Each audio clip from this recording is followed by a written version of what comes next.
here to prove it, I'm ready to do it, I can't be afraid now. Put me on the stage now, I'm ready to rage now. I feel like an animal stuck in a cage and I'm ready to break out. My time, none of you people can tell me to stop. This time, like the last time, you better get ready to race to the top. I'm ready to do this, show you what the truth is. I step on the field, it's time to get real, I'm feeling so ruthless. My time, none of you people can tell me to stop. Lower the lights down, hand over my crown, hand over my heart. I do this for my town, I do this for my crowd. So turn me up real loud. My time, none of you people can tell me to stop.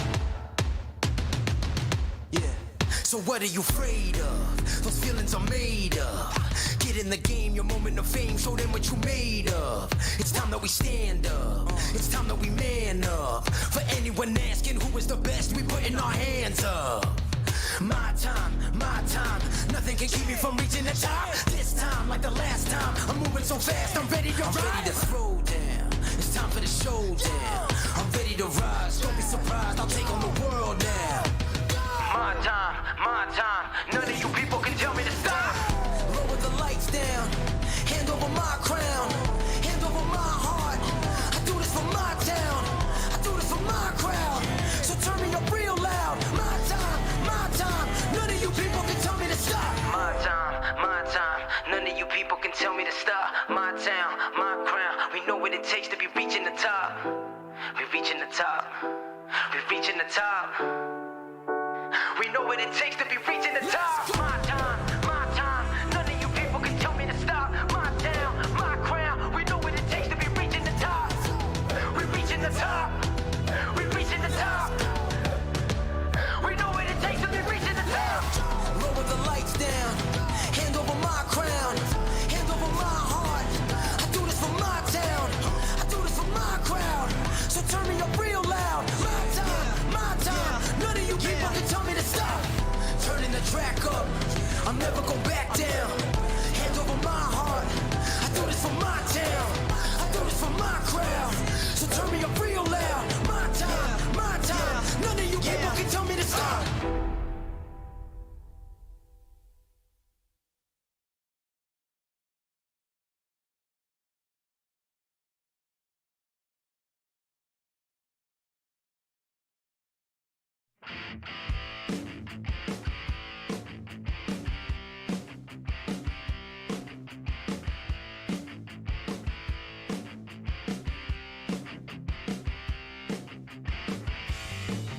Live tonight from the virtual WeatherTech Raceway Laguna Seca, we say good evening, sim racing fans, and welcome to round 2 of the Jim Beaver Esports eShortCourse Triple Crown. We're happy that you're strapped into the virtual seat and along for the ride with us on RaceSpot TV and iRacing Live. We're alongside myself, Evan Pasoko, happy to be joined once more by Jim Beaver and Tiffany Stone. And Jim, I'll go back to you first because we had a lot of fun with these trucks and a lot of these same drivers a couple of weeks ago, and apparently so much fun that we're back for more. Yeah, you know, this wasn't meant to be a triple crown out of the gate. We decided, hey, let's throw down a World Cup. Let's see who's the best of the best in eShortCourse on iRacing. And you know what? 180,000 fans later said we want more. So we're back with 2 more rounds of racing over the next 2 Saturdays here and kicking things off, throwing drivers for a loop here at WeatherTech Raceway at Laguna Seca. Pro 2s on the pavement, 900 horsepower rear-wheel drive. This is going to be a lot of fun. Can't wait to see that corkscrew. And of course, we're going to be talking all night about the drivers involved in this one. But Tiffany, last time out, it was Cam Peterson who was oh so dominant. And it was a very different look when we were alternating with both the Pro 2s and the Pro 4s at a Wild Horse and Wild West. Obviously, tonight going to be a very different show on the asphalt. But that was certainly a great event and hoping to see some of that same excitement tonight. No, exactly. And just like you were talking about it, the man of the hour, when we had our first round, Cam Peterson pretty much just took away everything. When I had a chance to talk to him, he was saying that the Pro 4 was a little bit better, a little bit easier to drive, and then he did like the Wild West Motorsports Park the best. So something a little bit different. That's somebody to be sure to look out for tonight. And the drivers right now in a qualifying session that'll set the order, but the way it's going to roll tonight, Jim, is we're going to split them up. It'll start with our professional crossover drivers, who of course race in a variety of different vehicles in the real world, trying out these trucks on the sim. We will see them race, then the off-road racers, and then the sim racers. In fact, those will act as 3 different heat races, and then we will have a main event a little bit later on. But I think my favorite category is up first, and it's the crossover drivers. Let's see how well they've adapted as they wrap up qualifying.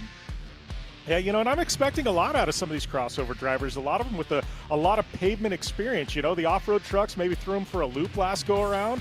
You know, maybe some of them never really spent much time, whether in real life or in iRacing, behind the wheel of an off-road vehicle or on the dirt. But, you know, a lot of these guys, you know, I think, you know, they're going to do pretty well here, because some of them actually in the real world have raced here at WeatherTech Raceway at Laguna Seca. Most of the sim racers, and I know the off-road drivers, this is something all new to them. Well, let's take a look at your starting grid for the crossover heat from Laguna Seca. So to be Travis Pacoy on top of the board for this one. He will bring us to the green flag, joined alongside by the number 121 machine of Anthony Eigenhauer. Tyler Mediga, the professional monster truck driver, going to be double up with his buddy Joey Sylvester. They'll start in 3rd and 4th respectively on row 2. And it is NASCAR legend Greg Biffle in his signature number 16 car. He'll start from 5th alongside part-time driver in the Xfinity Series with NASCAR Ryan Vargas. And at the back of the grid for this one, it is the NHRA champion in Ron Capps. And of course, Tiffany, some of these names we saw that last time out when we did the first of these events, which is now kind of turned into the Triple Crown, but some new faces as well. And again, I think maybe if some of those drivers who struggled on the dirt may actually be able to take some of that asphalt experience into tonight and maybe get the upper hand. No, exactly. One of the guys last time that had a great run in one of the races but didn't quite get everything through was Ronnie Anderson. And Ronnie Anderson comes from a long line of drivers, including in the Anderson family. So with him being an off-road racer, this being a little bit different, still I think that Ronnie might have a good shot at this. And this racetrack as well, Jim, you talk about the corkscrew is such an exciting one. WeatherTech Raceway Laguna Seca, one of North America's classic road racing circuits. It's a serpentine rhythm of pavement winding through the hills overlooking the Monterey Peninsula. Laguna is the site of one of the most unique and famous corners in motorsports, that corkscrew. As we prepare to roll now off of the grid, you approach it from a long, fast uphill run. The corkscrew is a blind, plunging left-right, akin to a ski slope more than a piece of racetrack. But this track was originally built by the Army Corps of Engineers on a parcel of what was then Fort Ord, Laguna Seca, opened in 1957 as a 1.9-mile road course. It currently sits at 2.238 after an expansion in 1989. It has played host to the United States Road Racing Championship, Can-Am, Formula 5000, Trans Am, later IMSA, Indy Cars, and MotoGP. But today it plays host to Pro 2s.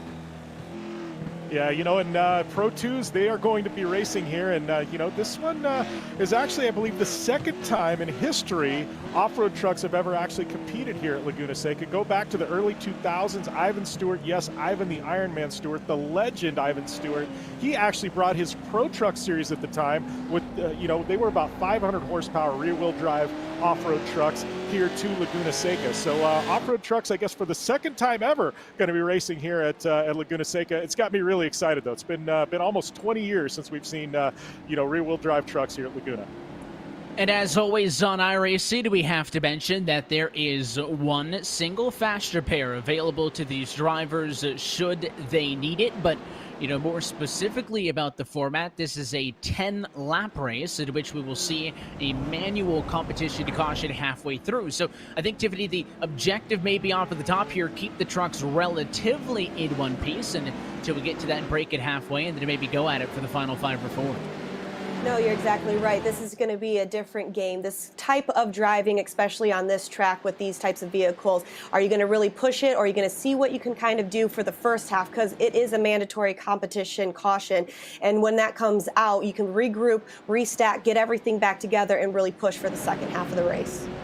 The iRacing pace car down and in, and we get set to roll from a WeatherTech Raceway Laguna Seca that is just as challenging as it is picturesque. Green flag in the air, let's do it. The crossover drivers are green. Pro 2 trucks at Laguna Seca, and they'll make that dive for the first time to turn 1. Looks like that's Travis McCoy out front. We know him from Rallycross professionally. He's been doing the IRX Rallycross series. Now he's making his debut here in an off-road truck. His family races off-road trucks. His dad runs a trophy truck and Score down in Baja. But good to see Travis McCoy, out here trying to put it down in a Pro 2. He's been one of the best drivers in the various different off-road events that have been happening on the service, and a good battle for second on track right now. And it's Mediga, a little bit physical that time, as he'll actually move the 121 out of the way. But look at now, 3 wide to the inside. That's Joe Sylvester. He's got that Pro 2 painted up like his Bad Habit monster truck, and while Eigenhauer and Mediga were exchanging blows, he went around them 3 wide, moves into second position, and as the back of the pack continues to jockey, Sylvester looks up to McCoy to challenge for the lead. Here we go, first time to the corkscrew.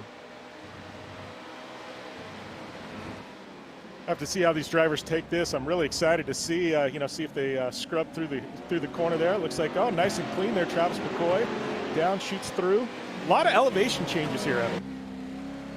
Yeah, this is what makes this track so much fun, is it's through the winding hills, and as you look off of the back of your race leader, McCoy, a challenge for third, and up on the inside, a little bit of a slide that time, and some minor contact as Ryan Vargas and Anthony Eigenhauer are going after it. Oh, and Vargas going to take a shot there 2-3 times, and he'll get bumped nearly all the way to the back. These drivers using up these bumpers early. That is a completion of your first lap around Laguna Seca. Top 2 have some separation, but third on the back where all the fun is. And here's the second look. It was Greg Biffle who drove it in way hard, and there's the shot he gave to Vargas.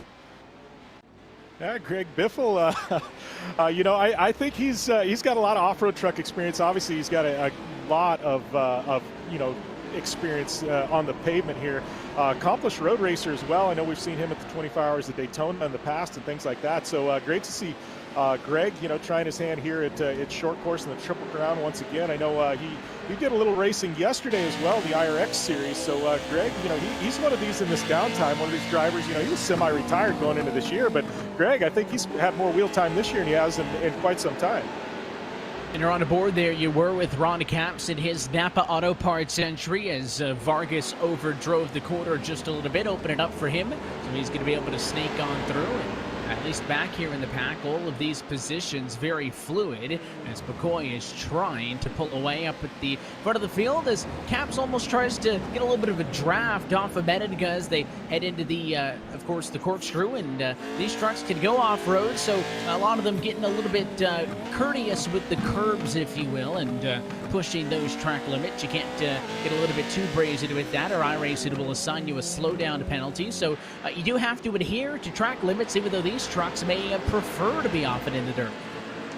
Well, and I think that's the big story here is why do we have Pro 2s running at Laguna Seca? Obviously there's Wild West Motorsports Park and Wild Horse Pass, both on the iRacing service, and with this Triple Crown, what we wanted to do after we decided, hey, we're going to make this a 3-event series, we wanted to prove who is the best of the best in an off-road truck on the iRacing service, and we've brought in the crossover drivers, the professional off-road drivers, and the sim racers. So for the first time, we're seeing, the 3 different groups all go head-to-head, but Laguna Seca factored in. One is it's laid host to a real-world off-road race in the past with the pro trucks back in the early 2000s, but 2, we really wanted to take these drivers and put them out of their element. That's what we're seeing here at Laguna Seca. We knew the times weren't going to be as quick as what you would see with an IndyCar or some of the professional road racing series, but we really, as this Triple Crown progresses, and we're going to cap off with Pro 4s at Wild Horse Pass, we wanted to see who was the absolute best behind the wheel of an off-road truck.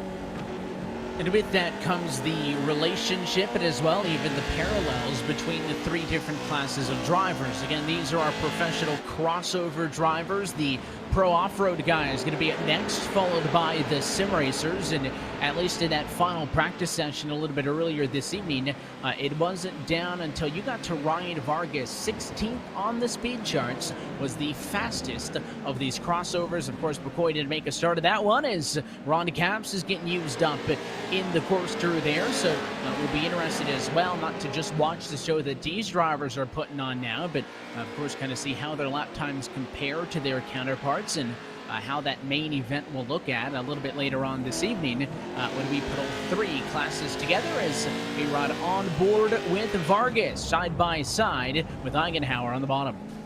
Yeah, and remember Vargas early on, he's fighting back. Him and Biffle got into it, and Biffle kind of gave him a little shove on a late break there, and you know, shuffled Vargas back to the back. So he was one we were expecting with that NASCAR experience to run up front. He's trying to battle back here. Looks like he's putting down some pretty decent lap times, but you know, that early on, that trouble he had there with Biffle has really cost him. And we've seen these drivers get physical throughout, but so far nothing severe. I don't think we've actually seen anybody go all the way off track. Of course, Biffle some now 9 seconds behind. You're not missing anything over the front of the field. You can see your race leader is still McCoy, and he also holds the fastest lap of the race. He has pulled some 2.3 seconds ahead of second place, and Sylvester kind of his own zip code as well. So this group from the third on back is still the best battle on board with the Cavs as he looks up to Tyler Menninga, one of those other drivers who Jimmy talked about the iRacing Rallycross Championship and that All-Star Invitational. And we have seen Menninga struggle to find consistency in that one, and no consistency in that corner. He overdrove it, and that's going to open up the door for Caps to get on by that mistake down in turn 11. Yeah, and Caps, you got to give, whoa, look at that. That's Vargas there out through the dirt, getting it sideways. Got to give him a lot of credit there for saving that, bringing it back. Man, he almost looped it around there. That was a scary moment for Ryan Vargas.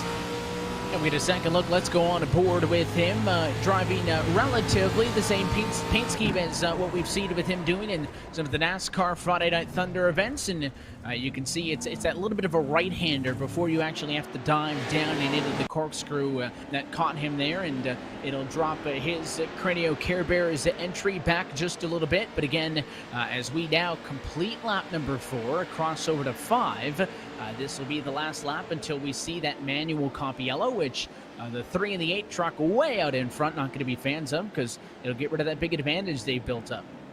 Yeah, you know, and one thing to watch in here is Ron Caps. I got to give Ron a lot of credit.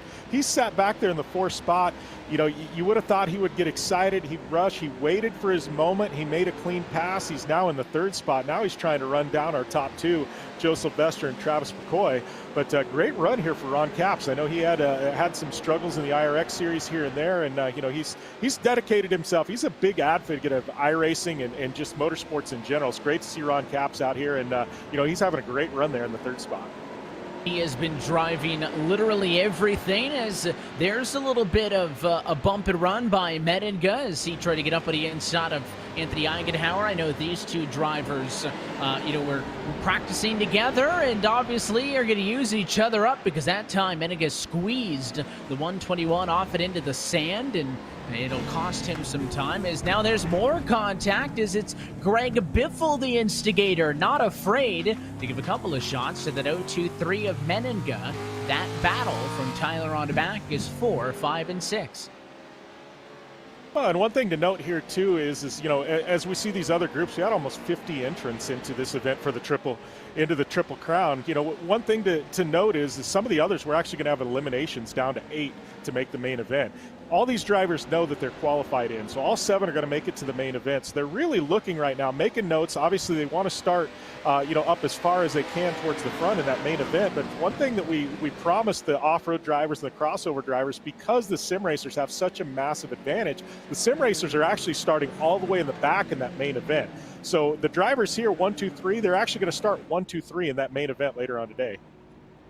And our competition caution is out, so the driver's going to slow them on down. And you did notice a late change for position, as the live running order at the bottom of the screen there is actually Ron Capps now up to second. Sylvester missed the entry onto the chicane, I believe, down through the corkscrew on that last lap, lap number 5, and that threw away a bunch of time, so it allowed Capps to get on through. And it looks like that'll drop Sylvester to third.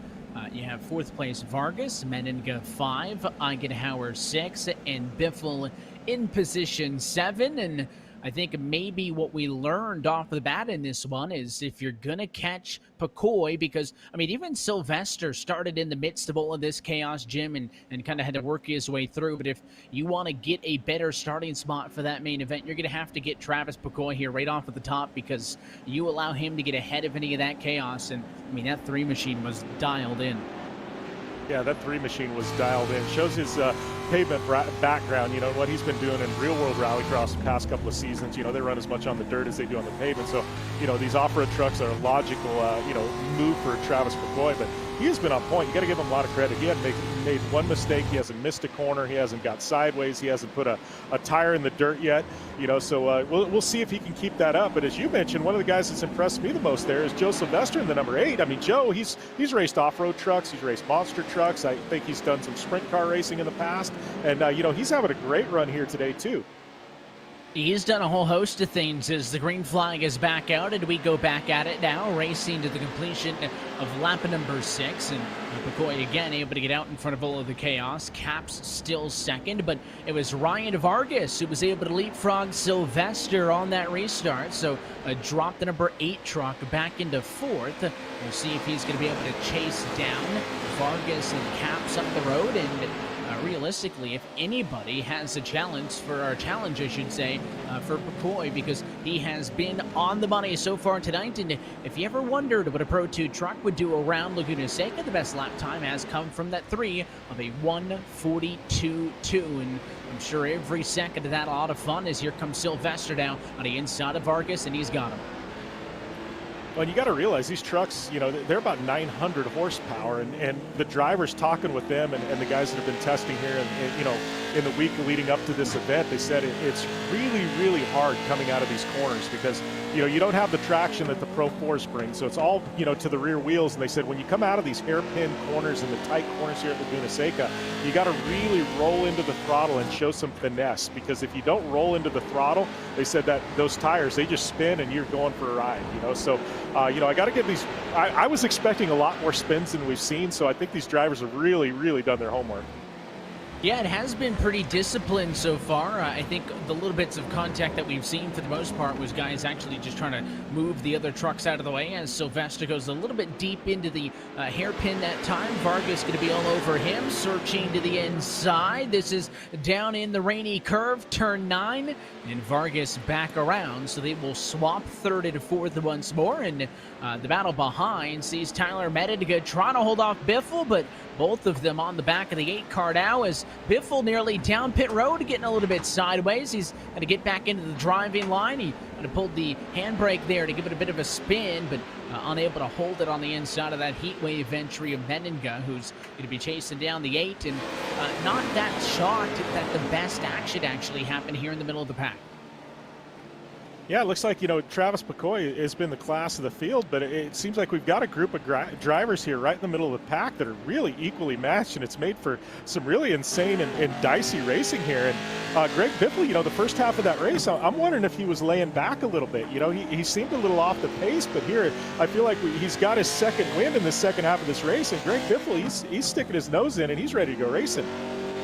And we talk about the pros of the other variety, and a guy named Cabot Bigham, who you may have heard of once or twice if you've been on the iRacing service and in and around these type of events, is impressed by what Travis Picoy is putting down right now. And I just said in driver chat, all right, Travis, I see you. So maybe Bigham feeling like that Picoy throwing the gauntlet here, not only to best the professional crossover heat, but maybe to challenge Cabot later on tonight.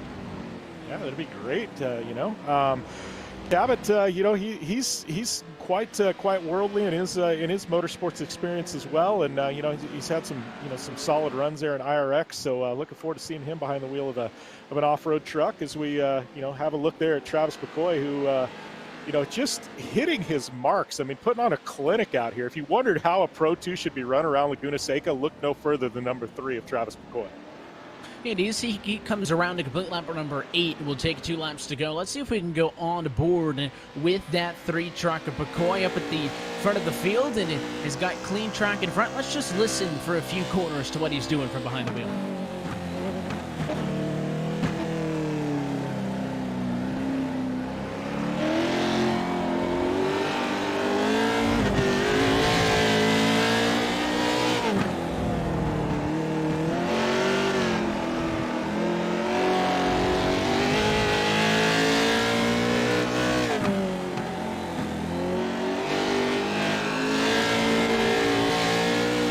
You can hear it there. He's getting back into the throttle about halfway through, but he can't really pin it all the way down until he's on exit. And these drivers actually use it up just about every inch of the curbs as they can. And if there's anybody to have rode on board with, that's the man, because McCoy early, the best, is he's pulled away way ahead of Ron Capps. But I'm surprised the struggles for Sylvester since that competition yellow. Again, he had been second, and if it wasn't for a mistake, would have finished there at that midway break, but instead got passed up by Capps. And I was thinking maybe just a matter of time for him to get back on through, but instead Capps Vargas 2-3, and Sylvester unable to get further ahead.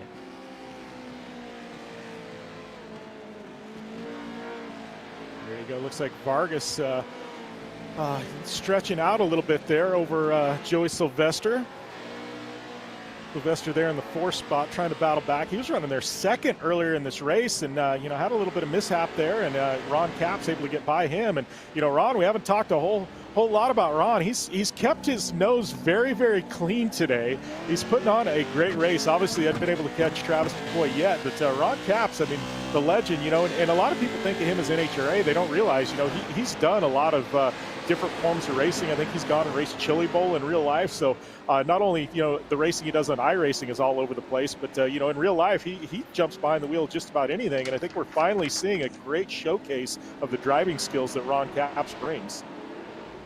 And a bunch of the battle back here with Eikenhauer, Meninga, and Biffle, 5, 6, 7 on track, and it was the 1-2-1 of Eikenhauer able to get on through. So Meninga now fighting with Greg Biffle. If I think somebody's going to get a shunt on this last lap is going to happen between these two. You mentioned Ron Capps has been able to keep his nose clean. There has been an awful lot of contact between these two back here. Biffle going to stick the nose down to the inside. He goes for the pass down into the heavy braking zone of, I believe, is turn number 5. Can't get him that time, but less than half a lap to go. Again, finishing position here will dictate where you end up starting and how well maybe your feature race goes. So there's certainly an incentive here for Biffle to get the 0-2-3. Yeah, Greg Biffle, he's no stranger to running off-road trucks on the pavement. Whoa, and that one there, that was quite a hit, but it looks like Meninga just he got sideways, and Biffle really nowhere to go there. I don't know, we'll have to see, but Meninga some big drifts around as we see Travis McCoy take the checkered flag, and very uneventful for Travis McCoy. Made it a little bit boring there, but it was because his skill set was just on point today, and he's going to be tough to beat when we go to that main event later. And oftentimes when you ask for the best and they give it to you, their concern is not hanging out with the trucks in the back. McCoy's going to go out there and do work, and he was so consistent. His fastest lap before 1:42.2 is there's some extracurriculars after the race, and Biffle will send Meninga for a ride as he was unable to pass him late. But McCoy's lap times all within but a 0.7 of a second variant from his fastest to his slowest, so he was super consistent throughout that one. Let's take a look at your race results for the Pro Crossover drivers. McCoy gets the race win, along with Ron Capps in second, Ryan Vargas third, Joe Sylvester fourth, and Anthony Eikenhauer in the number 5 position, with Tyler Meninga and Greg Biffle your top 7. And I think a good way to get this one all kicked off. There was a lot of good action in there. It was definitely a lot of good action in that one. Travis McCoy, obviously the class of the field, but you want to talk about action, we got to talk about kind of that middle portion of the race. I mean, Ryan Vargas, Sylvester, Eigenhauer, Menninga, Biffle, I mean, they all sliced and diced, and it was definitely action-packed there in the mid-pack. And maybe that'll be a preview of things to come as we head forwards now, because again, that's just a quarter of tonight's action. Next up will be the professional off-road drivers. We'll see how they can adapt to how this thing shakes out in the sim, and they're going to be on track next. And of course, Tiffany, to bring you back into the conversation here, it certainly seemed like an exciting start, and I think that if we had that much kind of contact and drama with 7 trucks, can't wait to see how this thing shakes out as we head to the other heats that are going to have double or triple that. No, you're exactly right. Being able to watch some of these Pro 2s on Laguna Seca, which obviously never happens, is quite exciting. But talking about Travis Picoy, he just had a phenomenal race, clean from start to finish. And if that's just a lead in into what tonight's racing is going to be like, it's going to be a great main event. And it is those pro off-road drivers next when we come back to WeatherTech Raceway Laguna Seca. You're watching the Jim Beaver Esports eShortCourse Triple Crown on RaceBot TV. There's a place where fire and flavor are celebrated, where grilling traditions and new techniques are perfected, where grilling the perfect meal in your own backyard is a satisfying reward at the end of the day. Here in Big Green Egg Country, you can grill it, roast it, smoke it, or bake it with the most versatile grill you'll ever own. Easy to light, simple to use, lifetime warranty. The ultimate cooking experience. Shop online for home delivery at biggreenegg.com. Take your driving to the next level at Dirtfish. Gain confidence behind the wheel of an all-wheel drive Subaru STI or rear-wheel drive BRZ. Get sideways with skills on gravel, mud, and tarmac. Dirtfish offers programs for every driver. Visit dirtfish.com for details. Born for competition.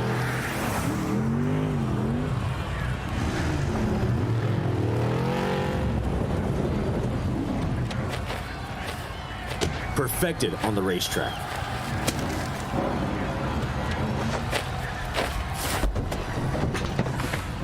For whatever your road looks like.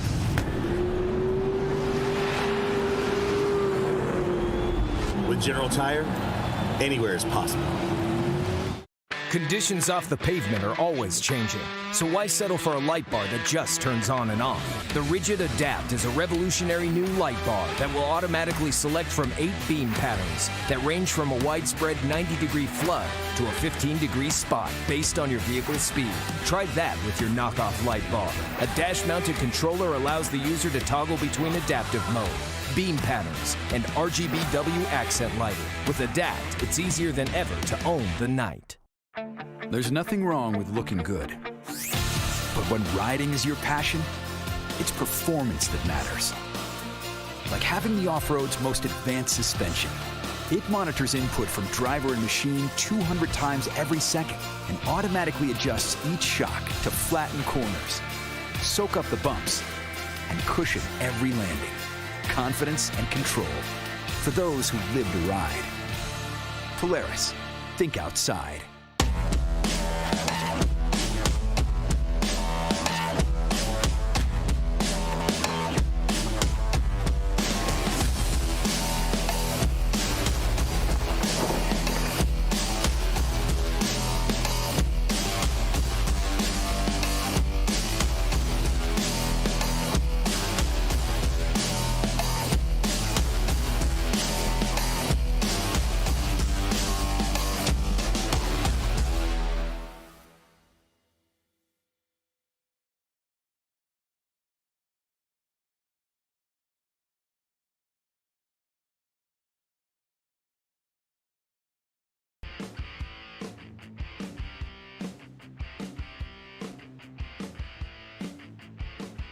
And back live from the virtual WeatherTech Raceway Laguna Seca in Monterey, California. As RaceSpot TV's coverage of the Jim Beaver Esports eShortCourse Triple Crown is rolling on tonight with the Pro 2 trucks out in California. Happy that you're with us. RaceSpot TV and iRacing Live. Evan Pasoko, Jim Beaver, and Tiffany Stone up with you. We just saw the professional crossover drivers take to the racetrack and the pro off-road drivers on track next as they work through their qualifying session. Though, Tiffany, you are on the radio with our race winner from that pro crossover driver race just a little bit ago with the driver of the number 3 truck, Travis McCoy, who was oh so fast. A big congratulations to you, Travis. Obviously, you're very clean from start to finish, hitting the straightaways at 95 miles per hour. Walk us through that first race. To be honest with you, I just downloaded the truck like 10 minutes or 15 minutes before the race, so I don't really know what to expect, but it was a good time.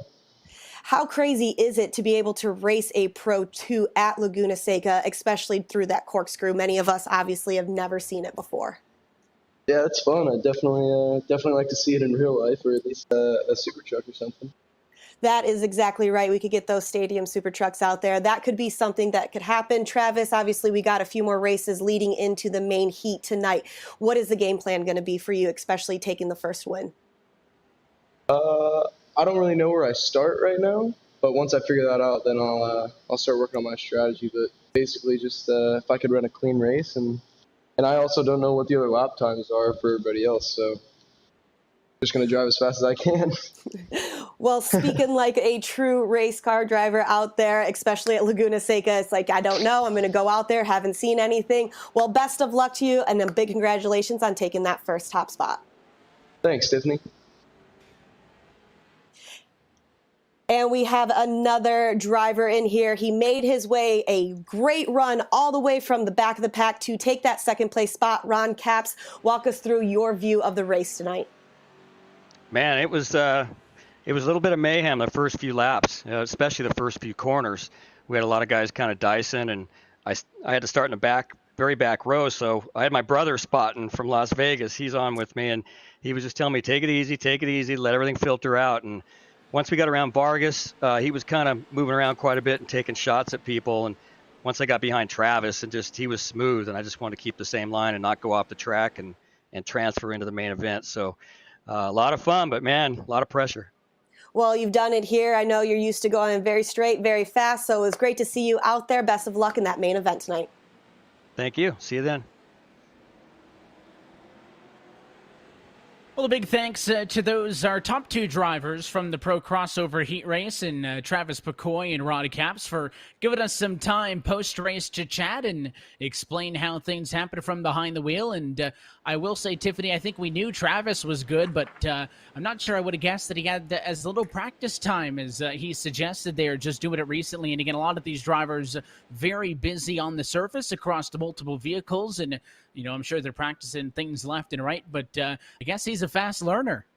No, exactly. Honestly, I was not expecting that. And another crazy thing, I wasn't expecting Ron Capps to say that his brother was spotting for him. So it seems like that Ron has taken this to another level, which means it's only going to get better and better as the racing continues.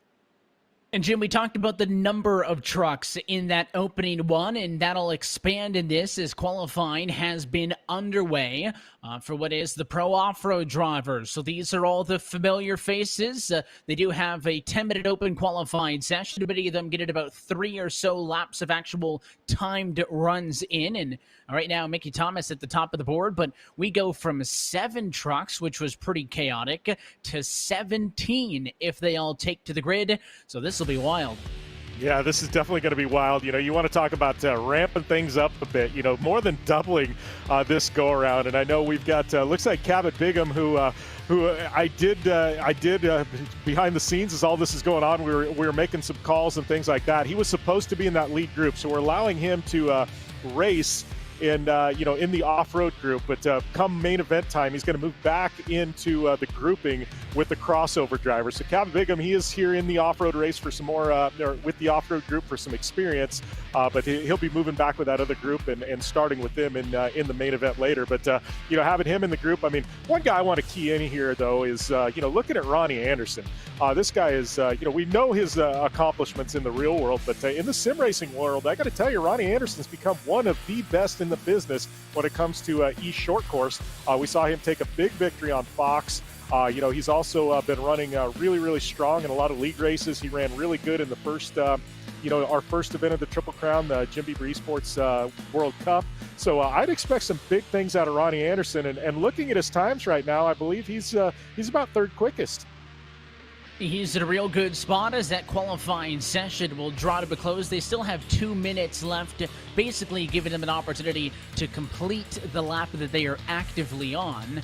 So some of those drivers, in fact, basically, as long as you took to the start-finish stripe, you're basically to be able to finish this lap out. The other interesting thing as well is in iRacing, we saw how much, I don't want to say track cutting there was, but pushing of the envelope maybe as far as track limits in that first race. In iRacing qualifying, your lap will not count unless it is clean, which means you can't be sticking the tires off it into the dirt. Doesn't matter if the truck can handle it or not, that would disallow your time. So you do kind of have to tone things down a little bit for this Q effort. Yeah, I think you're definitely going to have to tone things down a little bit. I think, as we saw with the crossover drivers, I think the first lap is going to be a little chaotic, as Ron Cap said. There's going to be a lot of bump and bang, and everybody's going to be grouped together. Trucks are really loose on this asphalt surface, a lot of horsepower to put down.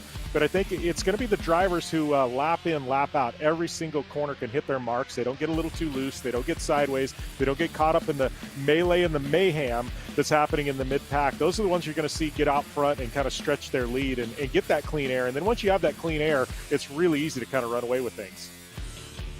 And the first time out with these trucks on the surface, we were able to give away so many cool things for that eShortCourse World Cup event that was presented by General Tire a couple of weeks back. And these drivers as well racing for some goods in this Triple Crown. $1,500 in cash and prizes on the line, including a $600 purse going to your top 3 finishers, a brand new set of General Tires on the line as well.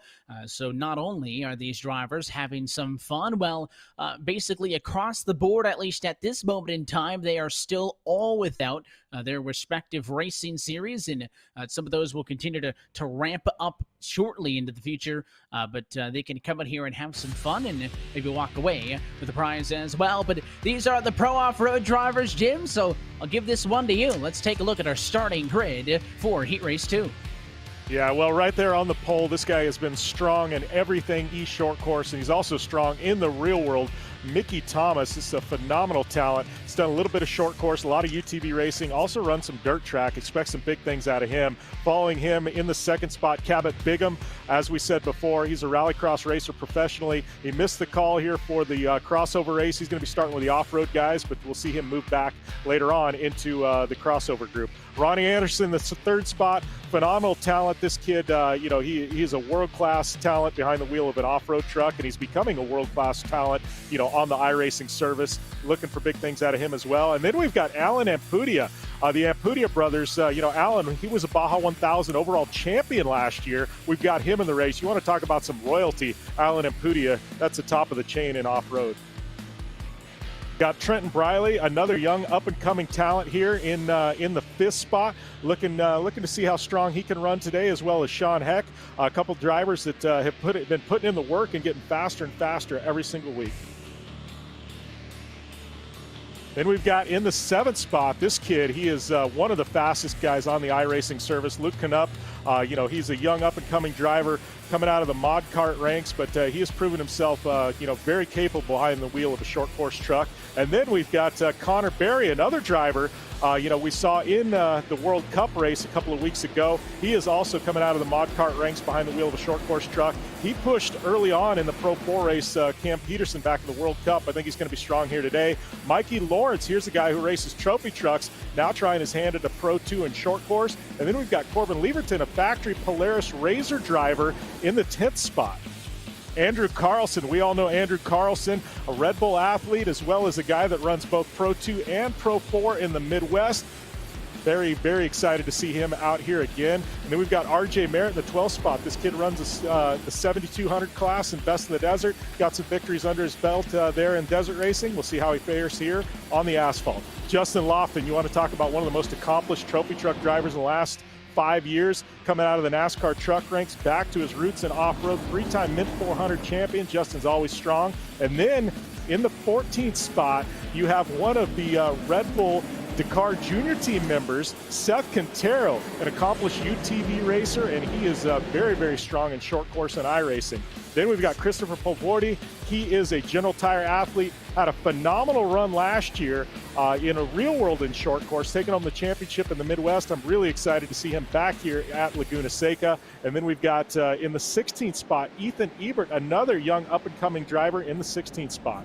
Then rounding out our 17 truck field, we've got the first lady of short course, Miss Corey Weller, one of the winningest female drivers of all time in the dirt, and she's trying to put it down on the asphalt here at Laguna Seca. And we come to the big green egg coming to green. We're off and away in heat race number 2. A lot of trucks going to have to navigate that left-hand Kankanabanda, but right here, turn number 2 and the Andretti hairpin. It is going to be Thomas out in front first, Anderson second. No shock there. They were 1-2 with the off-road drivers in practice and qualified 1-2, but there is lots and lots of traffic. There's a dive to the inside by the 619 truck of Sean Heck, forcing his way through. Contact with Ampudia. Yeah, look at Ampudia through the dirt. Looks like it worked out in his favor there in a little shortcut, but, nothing he could do there. But, look for that bright pink truck. I'm really impressed. He's only been in the iRacing service for about 2 or 3 weeks, but I think this guy is pretty much sleeping in his sim rig, because the times I've been seeing out of Alan Ampudia and some of the league racing he's doing, man, this guy is blistering quick. And so far, so good, all things considered. That's the 5-2 to Connor Berry on the curbs that time, and the left-hander, and try to chase down Sean Heck in front, who these two actually able to open up a little bit of a gap, as you can see some of the trucks actually going off and into the dirt, into the sand, to get a wider arc down and into the corkscrew. So far, so good for all of them. Here's a challenge up at the inside of the 02 truck. It is a battle with now the 9 machine actually slow, and there's a lot of contact here, but somehow I think Bigham ends up in front for the moment. But it looks like Luke Up actually, the driver, making moves on the opening lap. He'll take about 1, 2, 3, 4 shots to the back end, but it's not going to shake him up, as that's Ampudia pushed out of the way, who's going to end up about 6th or 7th. And you got to watch that kind of contact. Not a lot of space on the straightaways for these big, bulky trucks. Yeah, these trucks almost, we're running fixed setups here, so nobody's got an advantage as far as setup goes, and I think it's really created some really good racing now that we've got a lot of trucks on the track here. When you want to talk about some exciting racing, these guys bumping and banging, and and they're trying to run each other as clean as possible. You don't see anybody really being blatant here, but you pack this many trucks into things, and you're going to have some contact, as we see the 25 there, Corbin Leverton, getting sideways. Yeah, that was 4 wide, by the way, as a big bobble by Carlson. That's him way off and into the sand. He'll rejoin alongside Heck in the 2-2-3 of RJ Merritt, but we were 4 wide in Pro 2 trucks coming out of the Andretti hairpin. Tell me if you ever thought you'd hear that sentence said as of about a month or so ago, but in sim racing, anything is possible. And these drivers are using each other up. There's another shot to the back end, courtesy of the 15 machine. They'll open up the bottom, and he'll slide his way through Heck, and you're going to be side by side up the Ray Hall straight. Can you go side by side through the corkscrew? I think the obvious answer for the moment, no. The 619 tucks in line, and they'll get set to try it again. But again, continuing to be impressed at all of the beating and banging and how many trucks we have packed onto this racetrack at the same time. That there haven't really been any major incidents, and I think part of that is akin to the fact that these trucks can take a lot. They're leaning on each other almost all the time. It seems like these drivers, no matter how much contact they receive, almost always able to hang on to it. Yeah, you know, and here we got a shot up front of Mickey Thomas and Ronnie Anderson. They've just checked out on the field. Don't forget, we're going to have that mandatory competition caution at some point. I think the rest of the field are probably looking forward to that right now. But Mickey Thomas and Ronnie Anderson, you know, these two guys have actually done battle before, not only in Pro Light, but I think in the UTV ranks. So these guys, no strangers to each other in professional off-road racing. Now finding them 1 and 2 here in, you know, at Laguna Seca, it's kind of funny. It's a little bit Twilight Zone-ish. It is, and of course they are way out in front. Mentioned, you know, Anderson, Thomas, some of the top cars in the practice session a little bit earlier. Surprised that Kevin Bigham has dropped back a bit in his 6th truck, who's back at about P5 after starting much closer to the front. There's a look at this battle between Nupp and Bigham, and of course, Nupp going up 3 spots, Bigham dropping 3 positions off of the start of this one. So some massaging things out to be done, and again, we're only about 2.5 laps in as we see now some beating and banging in a battle with, I think that is Ebert in the 57. That's going to be the white truck, overtaken by Seth Quintero. Contact with Leverton, and I was almost certain, Jim, that 57 was going to be in the fence, but he's able to hang on and save it once more, and there's the payback. There's a shot to the back end of Leverton. Oh, we are getting rough and rowdy here in Pro 2 at Laguna Seca. You know, and I got to give these drivers a lot of credit. Like you were saying earlier, I mean, these trucks take a lot of abuse, but, you know, these guys got to watch it. There's going to end up being an official step in here. But, you know, these trucks, nobody's spun yet. That's what's blowing my mind here, Evan. I mean, nobody has spun out. You know, I would have thought with all this bumping and banging, somebody would have went into the catch fence. And I don't think it's for lack of trying, as there's Leverton again getting bumped up and out of the way as it was contacted a battle with Ebert's 57, the 94 of Cristobal Pravorti, and that was off at the final quarter on the racetrack at turn 11, I guess I should say. But it'll drop him back a few spots, and you know, not that far back that he's not out of this battle, as there is Ebert trying to look to the bottom. And you want to talk about pace. I mean, these drivers don't look like they are slacking. They've done 3 laps, and they are 22 seconds behind Mickey Thomas and Ronnie Anderson at the front of the field. It is incredible. Yeah, it is incredible. And you know what I think is incredible, too, is Mickey Thomas and Ronnie Anderson, they don't have any formal pavement racing background. I mean, most of everything they've done has been in the dirt, whether it be, you know, UTVs or off-road trucks, things like that, you know, and I think that's what's amazing about this. These 2 guys are running just phenomenal pace, but, you know, they're new to this pavement racing. This is not something I got a lot of experience with, as there's Lofted now ushering or being ushered off of the racetrack as you were riding on board there in that battle with Leverton. The trio in front seems to be one of the more fun ones. There's a shot. Ebert to the back end of the 94. A big send by the 25. And the victim in all of that was Michael Lawrence. But as they come down, again, we talked about the elevation changes. That's what makes this track so unique. The 85 gets used up. He's off it into the sand. And I think maybe this group, Jim, is having a few more pieces of intentional contact than the group before, and I don't think any of it's malice. I think they're just having a lot of fun out there. Yeah, they're definitely leaning on each other, as we see. Looks like the mid 400 champ there, Justin Lofton. What's he going to pit road? It looks like. You know, that Fox Yokohama number 41, but you know, that's a tough break for him. As we go up front to the class of the field, Mickey Thomas and Ronnie Anderson, who we've almost long forgot about because they're so far ahead of everyone else. I mean, and you know, they're just in lockstep together. Neither one of them making a mistake. I mean, they're running almost identical lap times, and Ronnie just had nothing for Mickey. But we're going to see this you know, mandatory competition caution fly here, and I got to wonder if that's when you're going to see Ronnie Anderson try and make the move on Mickey Thomas. Well, we kind of questioned at the start of the night with that competition yellow coming halfway through that maybe you just use the opening half of this race to just keep some decent track position and keep that truck in one piece. Maybe the reason Lofted was to pit road is because he was looking for a quick repair, one of those available, and as we come up on the completion of this lap, we will take that comp yellow and hail for a brand new race truck, although be it starting at the very back, but maybe that was the strategy decision for the 41 machine. But I guess we'll find out if Anderson's camped out in P2. or if he's been pushing that truck, because it is Mickey Thomas who's going to go through lap number 5, and he will lead us as the competition caution is now out. And I think for the first time since the green flag dropped, presented by our friends over at Big Green Egg, these drivers with an opportunity to breathe. Yeah, and that's an intense run they had there. They were, what was that? Almost a good 15-minute run they had, and, sitting there and white-knuckle driving, and I think they're sitting back there and they're all catching a breath of fresh air as Ronnie Anderson, he's had the advantage of now for about 5 laps sitting back and watching Mickey Thomas and watching Mickey's lines. And you got to think at some point, Ronnie has already picked out in his mind where he's going to potentially make a move on Mickey Thomas, just knowing that the way that Mickey Thomas has been taking each and every corner here at Laguna Seca. So that's going to be the big storyline here is, 1, if Mickey Thomas and Ronnie Anderson can check out on the field again, but 2, if Ronnie Anderson's got something up his sleeve for Mickey.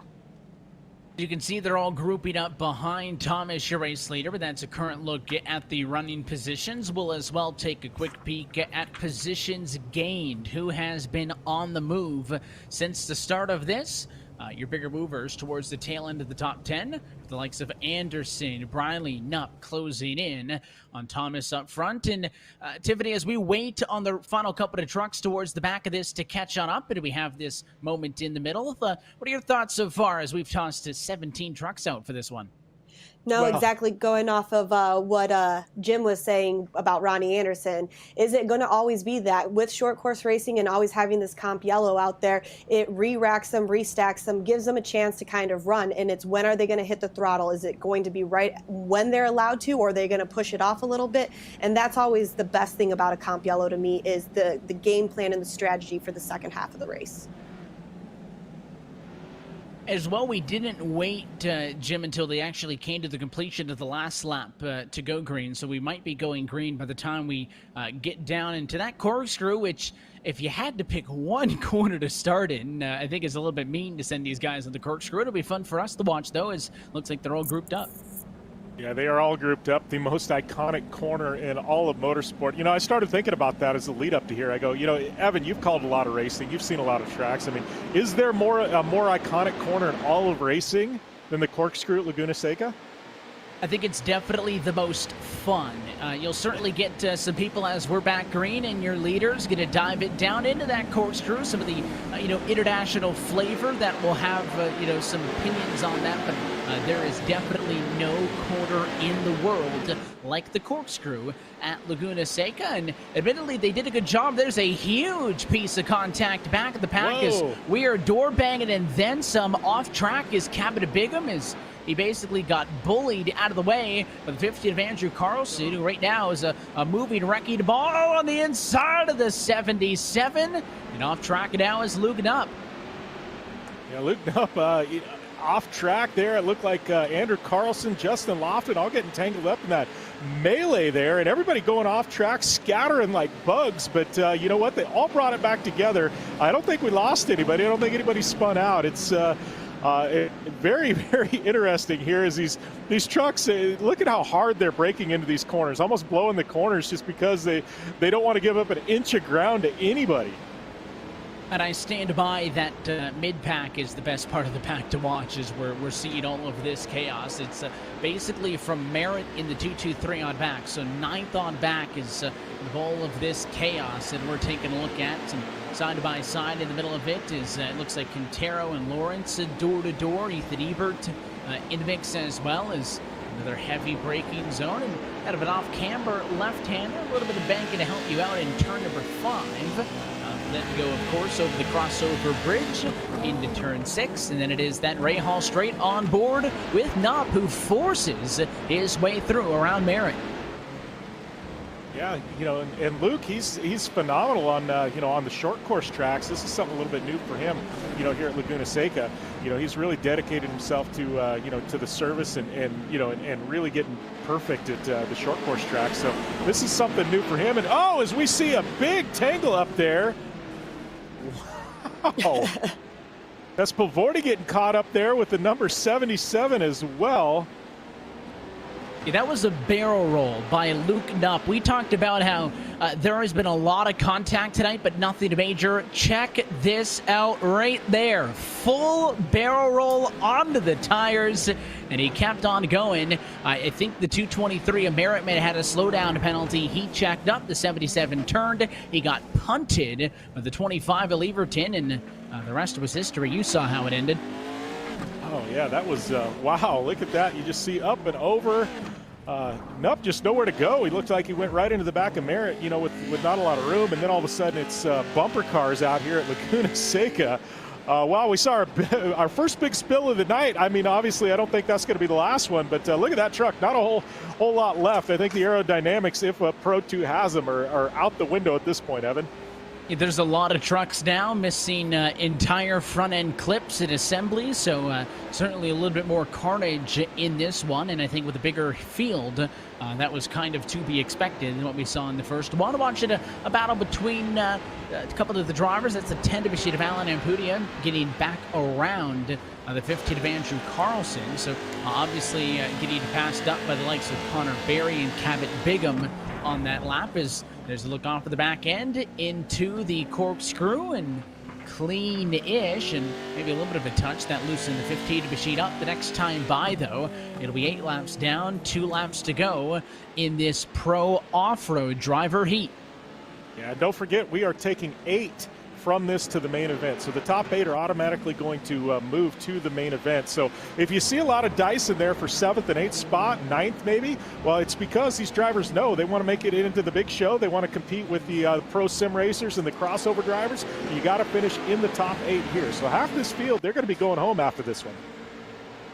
And nobody wants that, so that battle for position 8, one of the best ones on track, is you can see the likes of Carlson just in, right now being scored in 7th, and there is your 8th place truck of Corbin Leverton. I mentioned no front clip on some of the trucks. That's one of them. The 25 has not been shy. He's still got that push bar assembly on the front, though, so he's doing all right. He's going to have to maintain about a 1.4 second lead over Sean Heck behind him if he hopes to transfer. Yeah, Leverton, he has had a rough race here. I think we saw in that first 5-lap stretch, that Polaris Razor entry at Corbin Leverton, he was bumped around, he was bumping, he was banging. You know, I got to think his virtual pit crew is going to have their work cut out for him when this one wraps up. Yeah, certainly these drivers happy that there is no physical damage on the line, and they're not going to have to repair these trucks. If you're going home or if you're advancing to the main show, it's a beautiful thing as hitting the escape key and hitting the reset button. That's how easy it is to get a brand new truck into service. Of course, I think some drivers may wish they could do that in the middle of the race because they are pretty torn up as is, but the beauty of sim racing is you could go out there, drive it hard, and really not have to worry for more intents and purposes of the consequences. This battle is back in traffic as it is Michael Lawrence and Ethan Ebert. The 57 loosens him up a little bit. You see Lawrence lofted in the battle as well. There's a swipe to the back end as we'll be looking for the white flag this time. As we go up front with Mickey Thomas there in the number 44 out front, and he's just... He and Ronnie Anderson just been the class of fields. Now they're getting into lap traffic here at Laguna Seca. You know, this track, what, 1.5 miles long? You never would have thought we'd get into lap traffic, but we are seeing it here.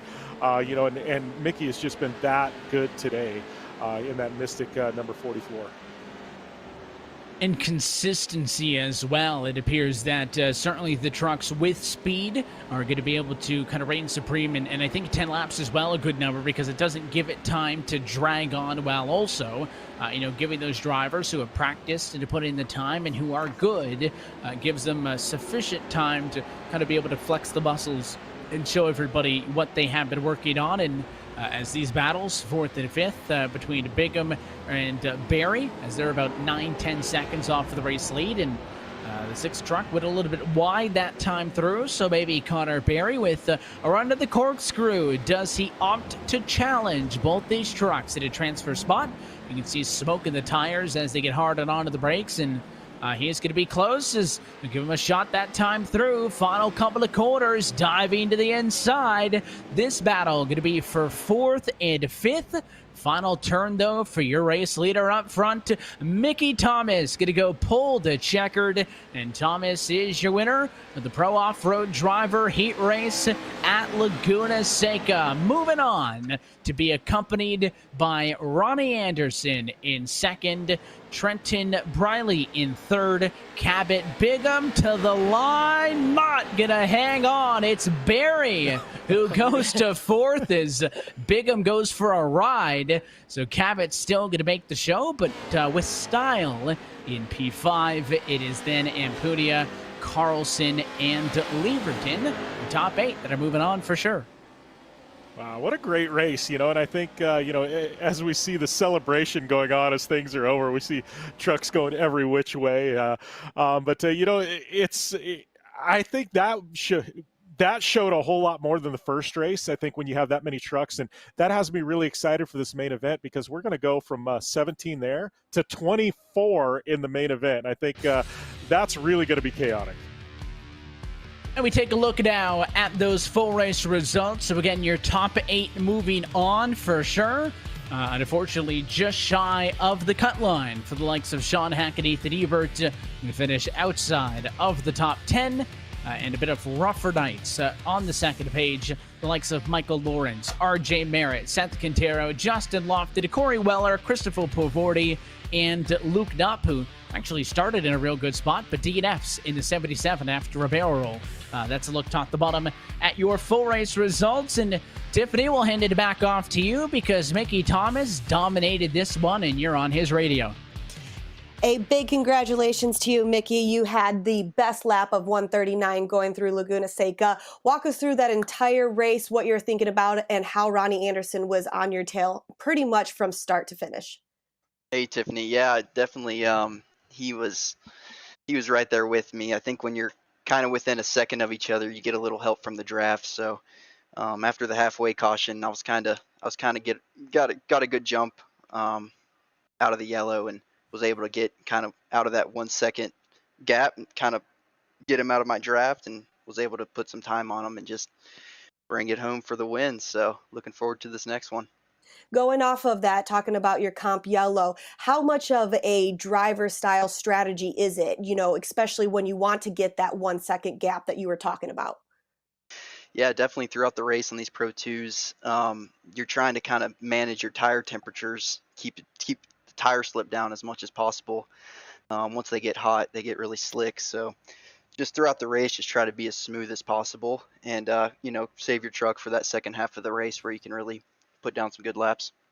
Exactly. Well, congratulations to you again. We've got that big race going into there. Any secrets or game plans for that main race tonight? I'm just going to try to stay out of trouble and manage traffic the best I can. We'll be the second group behind the crossover guys. So definitely going to try to work my way through them because those sim guys are going to be coming quick. Well, they are very quick. Best of luck to you. Nice chatting in. Thank you. All right, talking to our second place finisher of this last race, Ronnie Anderson. Ronnie, it was pretty close between you and Mickey Thomas. Mickey was saying you were pretty much 1 second gap away. What was your view of the race?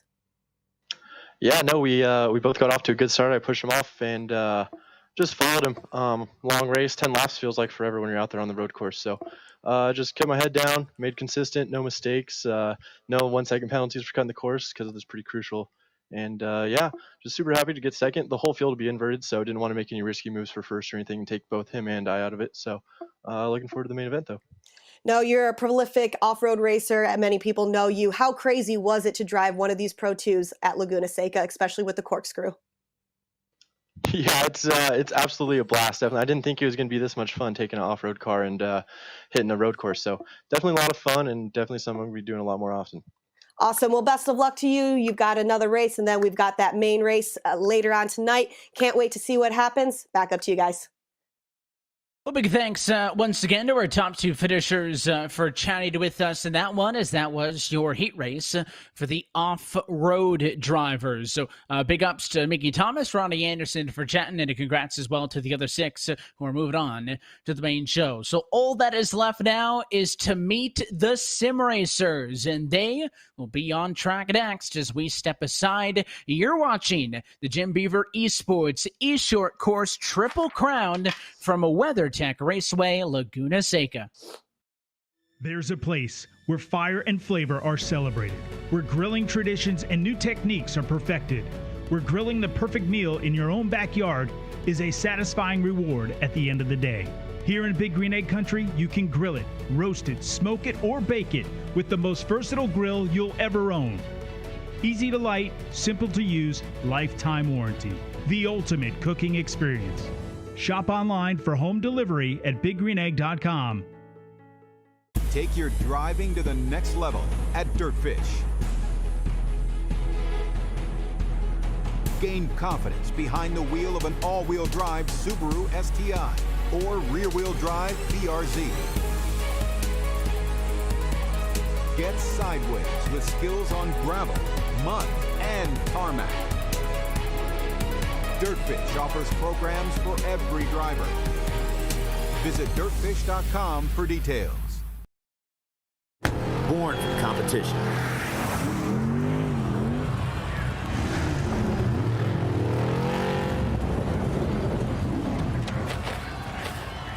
Perfected on the racetrack.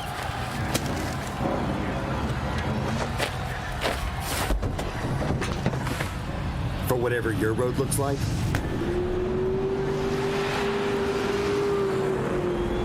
With General Tire, anywhere is possible.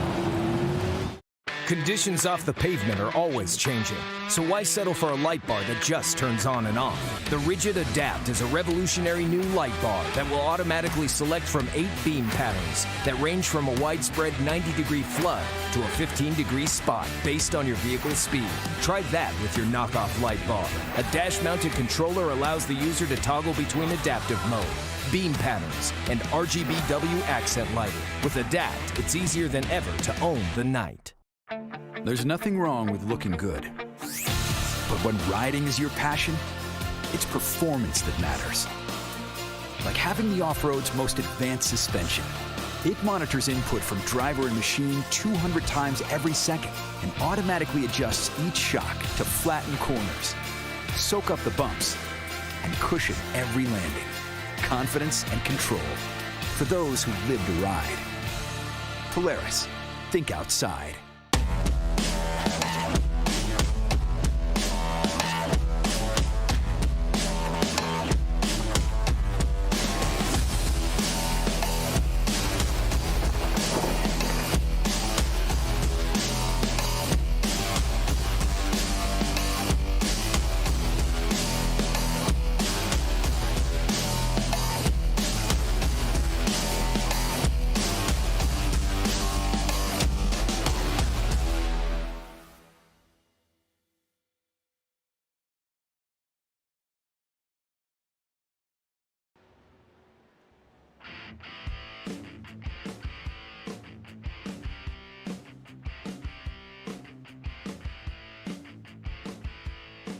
And back live from the virtual version of WeatherTech Raceway Laguna Seca in Monterey, California. We're with RaceSpot TV and iRacing Live. We're getting set for the Pro Sim Racers to go on track for the Jim Beaver Esports eShortCourse Triple Crown. Happy that you're hanging out with us. We have seen the pro crossovers and the pro off-road drivers take to the racetrack as we welcome you back into the booth. Evan Pasoko, Jim Beaver, and Tiffany Stone with us. And, of course, it's been a tale of two tapes, I think, Jim, because there wasn't a ton of those crossover drivers. So even with the 7 trucks, it was an aggressive race. But I don't think anything prepped us for the 17-truck mayhem that we just saw, which included, not to mention, a barrel roll. Oh, and a barrel roll was it? I think we lost track how many times that truck went up and over. Reminded me of the wild man, Adrian Cheney. A lot of off-road fans know who I'm talking about. The first guy to successfully barrel roll a truck on purpose and landed on its wheels. But Evan, 17 trucks in that one. Mayhem ensued. Our main event, it's going to be 24 trucks, 25 trucks I'm hearing word of. I mean, this is going to be insane.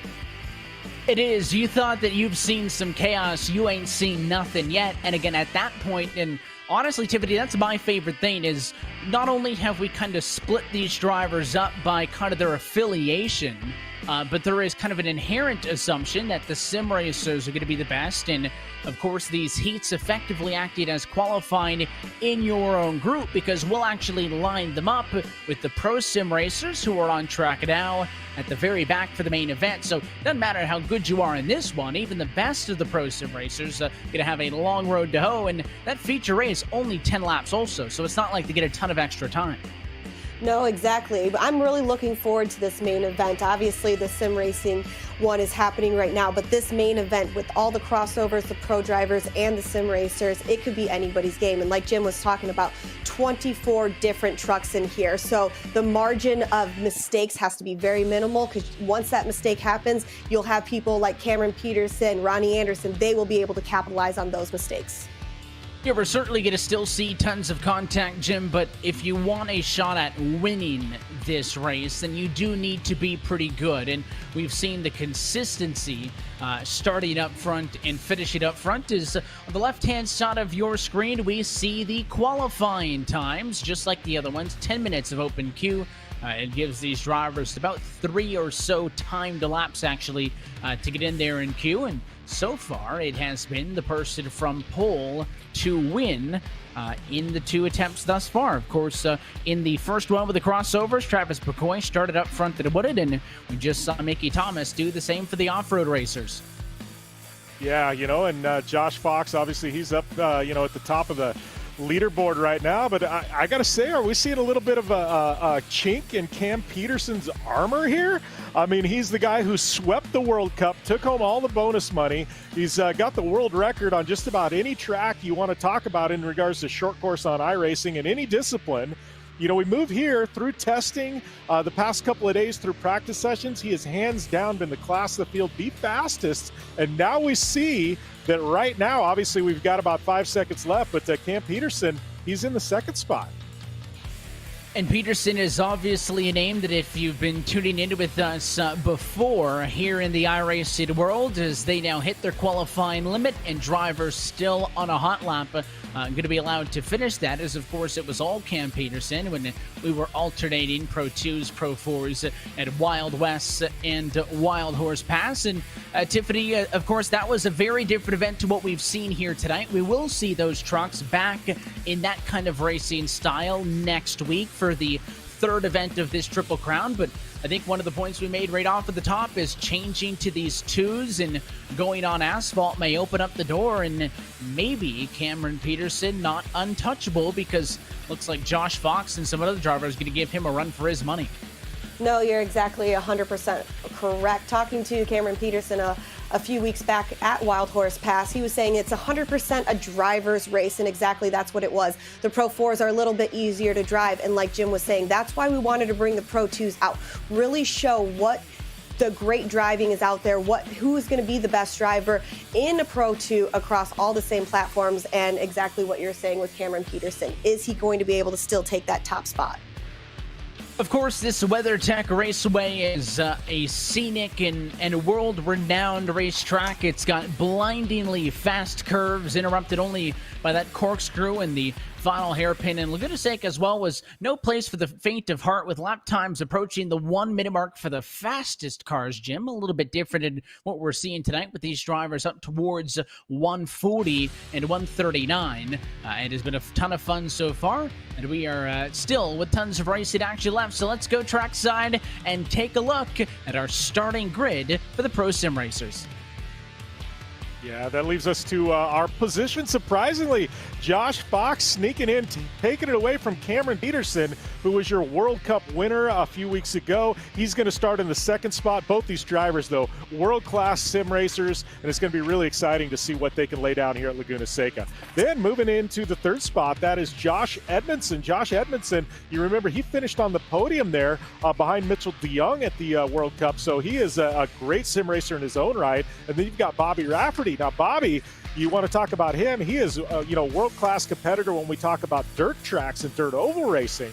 But now he's switching gears. He's trying a Pro 2 truck. here at Laguna Seca. We're going to see how he's going to shape up. Brandon Proudfoot, another member of the Jim Beaver Esports team, he has, done really, really well in some league races there with, on the iRacing service, behind the wheel of a short course truck. We'll see what he's got in store. And then we got Connor Parise. Connor, this guy is, world-class iRacing competitor in the IRX series, a world championship competitor. He's also the driving coach for one Travis Pastrana right now. So we'll see what Connor, has up his sleeve for this. We've got Josh Gaiman, another great sim racer. And then we've got Roland Johns. Roland in the league races on iRacing service. He has got quite a few victories. He runs consistently up front with Cameron Peterson. So I'm expecting some big things out of Roland Johns.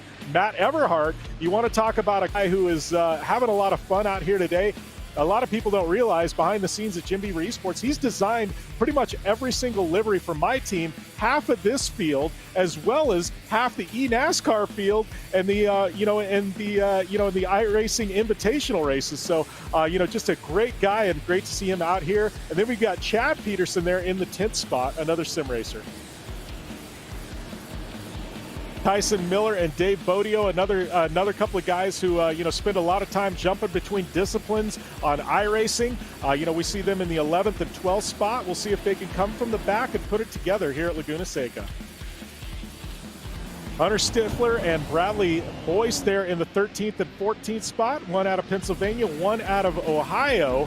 Having some struggles there in qualifying, it looks like. We're going to see if they can make a run from the back. And in the 15th spot, bringing things up from the rear, it's going to be David Dambois there out of Canada in the number 50 truck, all the way back on row number 8 by himself.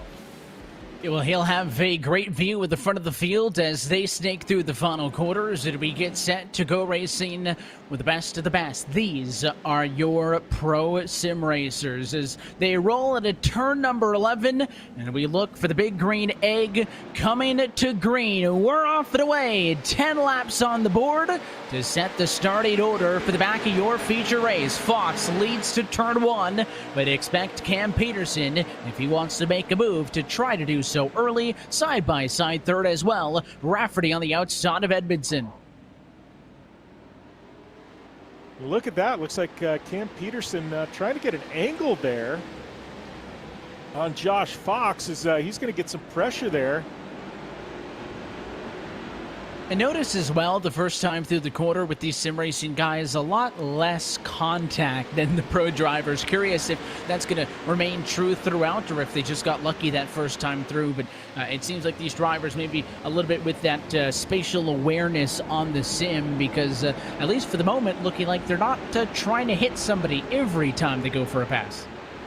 No, these guys, like we said, these are the world-class racers on iRacing. That's not taking anything away from the crossover drivers or the off-road drivers. But these guys, they are in the world championships. They're consistently at the top of the leaderboards. Their iRanking is, some of the highest in the game. And, so we've lumped them into a group altogether. These are the guys that can make a living at sim racing and you consistently see, in the world championships. So they bring a little bit different approach to their sim racing. I'm not saying that's good or bad, but I do think we expect a little bit cleaner racing out of these guys, and we'll see how that works out.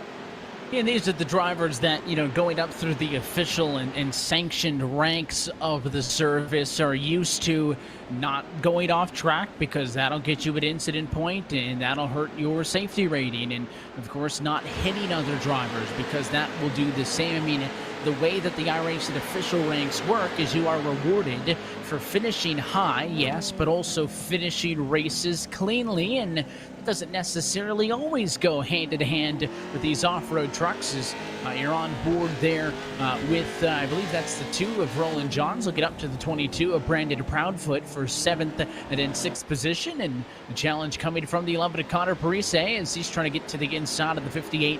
Can't do so this time through, but certainly a very different complexion to this one. Yeah, there's a lot of drivers here on track, and we saw the 17 drivers in the off-road one, and it was like a battle royale there, all-out slugfest. And now we're seeing everybody, all these sim pros, keep it nice and tight. They're hitting their marks, and I think we're going to see a lot of evenly matched drivers. And I think all of them, especially you're going to see our top 5. I think they're going to run very, very close in lap times.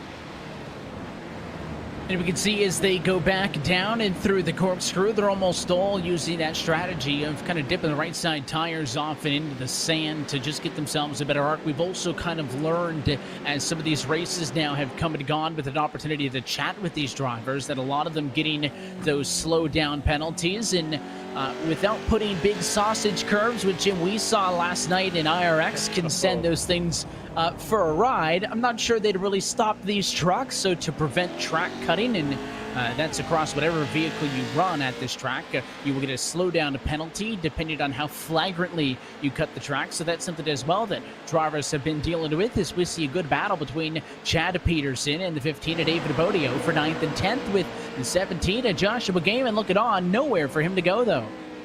Yeah, look at that. We got one right there in the middle. I can't get a truck number on that, trying to tuck in. Looks like he's going from the middle there to the outside. That is that's the number 17 of Gaiman there. Now he's alongside of the number 15 Vision wheel-backed entry. They shoot out through the stretch under the arch. Just clean racing. These drivers, they're taking looks, they're hitting their marks, and they're feeling the drivers out in front of them. No sense of urgency, and that's what we didn't see in the off-road trucks. Those guys were all urgent. They wanted to make something happen now. These drivers know, hey, this is a 10-lap feature. We got a lot of time here. Let's really, if we're going to make a move, let's commit to it, but let's do it at the right time. And you saw a bit of physicality there as it was Gaiman trying to move the 90 car. Tyson Miller out of the way. Miller with a small bobble that time as they head up the Ray Hall Straight into 7-8. And a lot more contact as Miller is out and into the dirty stuff as he got moved out of the way. So maybe Joshua Gaiman not buying into that strategy that cleaner is better. Let's watch how these two got hooked together. It all started with that bobble, and then as he got up alongside him, just kind of drove it into the right rear. I don't think he meant to get into him, but right there, when the 90 truck came over, to make the corner, I guess when the 17 came over, that's how he got moved up and out of the way.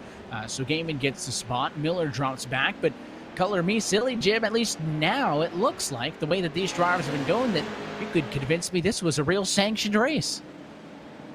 Yeah, I mean, this is, I don't know. I mean, this is what's great about iRacing. I mean, not only are we seeing some great, clean driving, some slicing, some dicing, but, the bigger story is we're seeing off-road trucks at Laguna Seca, and that's one thing I love about iRacing is you can take a vehicle, you can put it out of its element, you can put it in something else and see how it works out. And I think what we're seeing here, and, listening to Ronnie Anderson's interview, they're loving it. We're loving it. It's making for some great racing.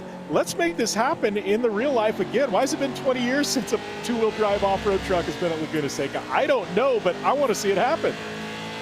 I think that's a common theme that I've realized over the last couple of weeks on the iRacing service, is with the freedom to put whatever car track combo together that you want amongst the available options in the sim. And a lot of the time, people have been throwing it back. Of course, the big story in the oval world was North of Wilkesboro returning to the service. We've got Pro 2s back here at Laguna Seca as we're watching a bit of bump draft data between Gaiman and Adania Tyson Miller. Is there any payback? These were the two that got hooked together the last time we saw them. But Jim, the theme that I picked up in the last couple of weeks is we're taking cars back to tracks that they haven't been in a long time. And I've heard a lot of why nots the last few weeks. Yeah, and I guess if that's, we've got everything going on in the world, and as serious as it is, I guess if there's a silver lining in all this, it's got a lot of people in the motorsports industry to think outside of the box. And I think obviously iRacing's had a phenomenal platform for years, and people are finally utilizing it for what it's good for. And I think moving forward, after things clear and after things are safe to go back to racing in the real world, I think we're going to see some changes, and it might not happen overnight. It might take 12, 24 months for things to start maturing and happen, because schedules and permits and things like that have to be, put together. But I really think long-term, Evan, I think we're going to see some exciting racing and some out-of-the-box ideas that maybe we haven't seen before, only because in this downtime, it's really got people getting creative. You've got some extra time to sit and ponder, and sometimes some of the best races and ideas come out of just overthinking and just kind of coming up with a crazy idea. I guess everything was a crazy idea until it was done for the first time. And you're watching a Bobby Rafferty who I'm real impressed with in this one, because Josh Fox started up front and right now has maintained about a 1.3 second advantage over the General Tire 48 of Cam Peterson, who of course won the first of these Triple Crown events. There's Rafferty to the bottom though, and this time by they're going to be coming to the start finish line to take our halfway competition. Caution, Rafferty though caught the long way around in turn 10, not going to happen, and in fact he may now lose his spot as Edmondson tries to challenge. A bit of a bump, won't happen, and up front Josh Fox, perfect so far in that Williams Esports truck, and he will lead us to competition to caution in the air as we slow him down. Fox, Peterson, Rafferty, Edmondson, and Parise, your top 5 at the break. And Josh Fox stretching it out about 2 seconds over Cameron Peterson, and and as we've said before, and I guess this is a proper segue, as you brought in Tiffany in the past, but Peterson, I mean, he and Fox, they know each other well. I mean, they've raced against each other in iRacing before, but looking at things, do you think Cam? I mean, obviously this guy, you don't want to call him the class of the field. Obviously, we're seeing Josh Fox is his equal match, but you got to wonder. He's thinking in his mind, what can I do here? How can I make this happen? Because Fox out-qualified him, and, he's had 2 seconds on Cam through 5 laps. And this is a trend that I think with all of the chaos, Tiffany, I may not have expected. I thought that, the chaos would maybe take out some of those faster trucks and kind of open up the door for a mid-packer, but it seems like no matter how much beating and banging we've had in the case of the first 2 heats, or how little in the case of this one, that starting up front still pays a big dividends.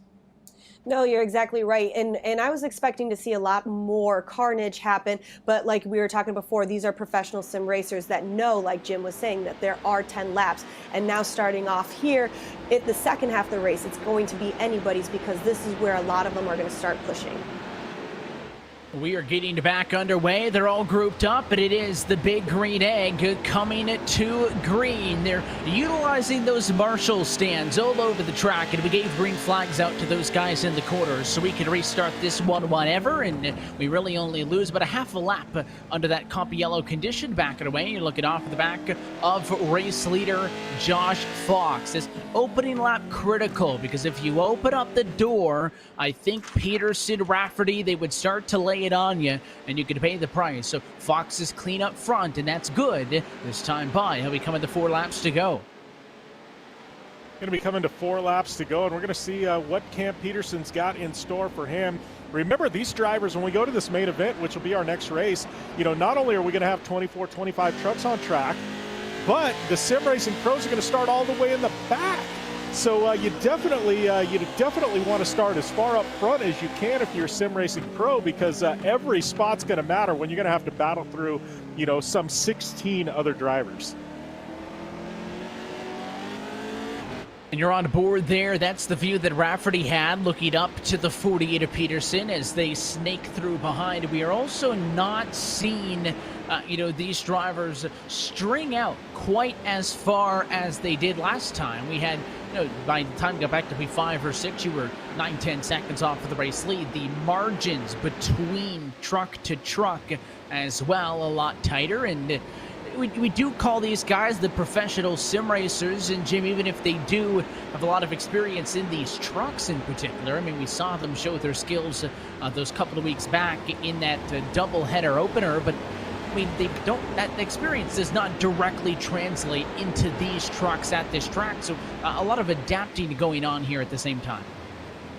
No, I definitely think there's a lot of on-the-fly adaptation, and obviously we all know too, nothing can simulate race conditions. You can come and burn laps at Laguna Seca, all you want, but once you get into a race, things are completely different. So it's going to be, it's going to be interesting to see how this plays out as more and more laps get under their belt here, and as we've got only a couple laps remaining. Who's going to make a move? Who has learned enough through these opening 7 laps here to make a push here for the final 3? Because as we said before, only 8 are going to be transferring to that main event. And as I'm seeing, Cam Peterson dropping all the way back to 15th. I don't know if he's got a problem, but one of the favorites to win this whole thing. Now all of a sudden he's out of the picture here. Cam Peterson was having some connection issues and then dropped back, and Of course, doesn't want to, of course, I mean, that would obviously hurt him, but of course he does not want to affect the races of the other drivers as he started to interfere a little bit with Bobby Rafferty here. So he'll pull over, and I guess that's the sim racing equivalent of a wiring issue or an electrical problem as we take a replay here on with Joshua Gabin, the 17 truck, hard braking zone down into turn 2. There was Adania Tyson Miller coming across the track, and they got hooked together for a good 5 seconds before they could finally get it off one another. Gaiman started top 10, but has been at a lot of those kerfuffles and has dropped back a good bit. He's right now about P12 or so. You know, one thing I'm noticing here, too, with these sim racing pros is, you know, we got 8 laps in, you know, with the off-road guys. There wasn't a body panel left on any of these trucks, Evan. You know, I'm looking at these sim racing pros, and by and large, these trucks look exactly like they did at the start of this race. They're running so clean and so on point here. It's just interesting to see the difference in the 2 trucks. It's so much fun, and we talk about, you know, having to make them go back and forth at the same night. Jim, we'll be back in Pro 4s for the finale of this Triple Crown, too. Yeah, we're going to move back to Pro 4s. We're going to be doing it Wild West, I think, purposely, or Wild Horse Pass, excuse me. A lot of the drivers prefer Wild West over Wild Horse Pass. So, you know, as we're trying to figure out who is the best of the best, we're going to make them run the track that maybe they don't like quite as much because it's a little bit tougher. So we're going to go to a Wild Horse Pass, and we're going to go back to the Pro 4s, which everybody seems to like. I think it's going to make some great racing at the finale. We're going to have the same format as we have here today. Is we're going to have 3 groups of drivers, you know, running their heats, and we're going to narrow it down to a 24-person main event. But yeah, I think whoa, as we see one go up and over, just what was that? The number 24? No, the number 2 there. Couldn't get a number off the bat. That number 2 is Roland Johns. He's one of the guys that we expected to see, you know, running up front. But let's see, get a glimpse here. What happened? Looks like he just kind of got tangled. Yeah, they're going to be 3 wide, and he almost drives up the left front of the 15 machine there and flips himself over. And we talked about a barrel roll in the earlier race. That was about 1.5 for Roland Johns, plus a slap wheelie as he was off and into the sand trap, but is able to get it back on track right now and is fighting with Bradley Boyce for 12th and 13th. So he loses about 5 spots, but I'll be honest, there's not many cars, or I guess trucks in this case, on the surface that can flip like that and keep going with relatively little damage. Yeah, no, it's you know, both of the accidents we saw, the drivers, you know, the big accidents we saw, the drivers have resumed on, and you know, that's one thing that's great about you know, virtual racing. But like you said, you know, you see an IndyCar or an eNASCAR, you know, do something like that on the service, and yeah, their day's pretty much done. Here in off-road world, you know what? Nah, that's just another day. We'll get that thing back on the track, and we're gonna push. And I love the thing that you said as your race leaders now, including Josh Fox up at the front of the field in this battle with David Bodio trying to get up on the back of the 37 to Chad Peterson as they're on the last lap. I think the favorite that I've heard is intentionally putting them in the trucks and on the tracks, in which are their least favorite. A lot of the time, you know, you'll bend over backwards with the flexibility on the sim to give these drivers exactly what they want. And of course, you know, I do that as well with some of the sim racing stuff, is surveying the drivers for kind of those fun events. You know, what cars do you want to drive? What tracks you want to drive? I think next time I'll take your route and give them whatever was the least voted for, because I think that's fun. Yeah, well, you know, and that was the whole purpose of the Triple Crown. I mean, obviously, everybody got to have a lot of fun in the World Cup race. But, you know, you want to prove who is the best, who's the absolute best. You know, everybody's good when it's in their favorite element. But you really prove who's the best when you take them out of their favorite element, and you know, you make them really do their homework, and that's when you really start relying on your driving skills. We're seeing here, you know, Josh Fox. You know, I guarantee you, this is nothing he'd ever tried before. You know, Pro 2, 900 horsepower on a pavement track at Laguna Seca, but you know, we're seeing that he's got some real skills behind the wheel, and I think that's what I wanted out of this Triple Crown. It's like, let's take these drivers, let's see who is the absolute best behind the wheel of a, you know, an off-road truck here on iRacing. And at the front of the field, Josh Fox from pole takes the checkered flag and wins amongst the pro sim racers. But it was close at the end as Bobby Rafferty closed. A couple more battles coming to the line, the likes of Bodio Stifler on one another, and Well, it wasn't a walk in the park for Fox, with Rafferty finishing within half a second. That got interesting late. He was able to lead it all the way. Able to lead it all the way, having a little pressure for Cam Peterson and having to drop out with a connection issue. I think we're probably, possibly going to see him in the main event, maybe with a promoter's option. But you got to give a lot of credit to Josh Fox, qualifying on the pole, leading it wire to wire. Obviously, I think, all the off-road drivers, the crossover drivers, just watch that performance. And you know what? They know Josh Fox is coming come this main event. Especially those crossover drivers who have been sitting for the better part of the last hour watching all of this and taking notes, because they will have the targets on their back for that feature. Here's a look at your results for Heat Race 3. Your Pro Sim Racers: Fox, Rafferty, Edmondson, Parise, and Everhart, your top 5, along with Brandon Proudfoot, Chad Peterson, David Bodio, Hunter Stifler, and Tyson Miller inside of the top 10. In rough nights for the likes of Gaiman, Johns, Boyce, Dan Boyce, and of course Cam Peterson was unable to go the distance in this one due to those connection problems. He will finish at the back in position number 15. So I'm I guess I can't say I'm that shocked that the sim racers weren't mixing it up quite as much, Jim, but I mean, they really impressed with how clean it was. Oh, they definitely impressed with how clean it was. But I got to tell you, we got this 10-lap main event, and gloves are going to be off because they're going to have to battle all the way through the off-road guys and the crossover drivers to make a move for this victory. So, I think the bumping and banging, we're just getting started.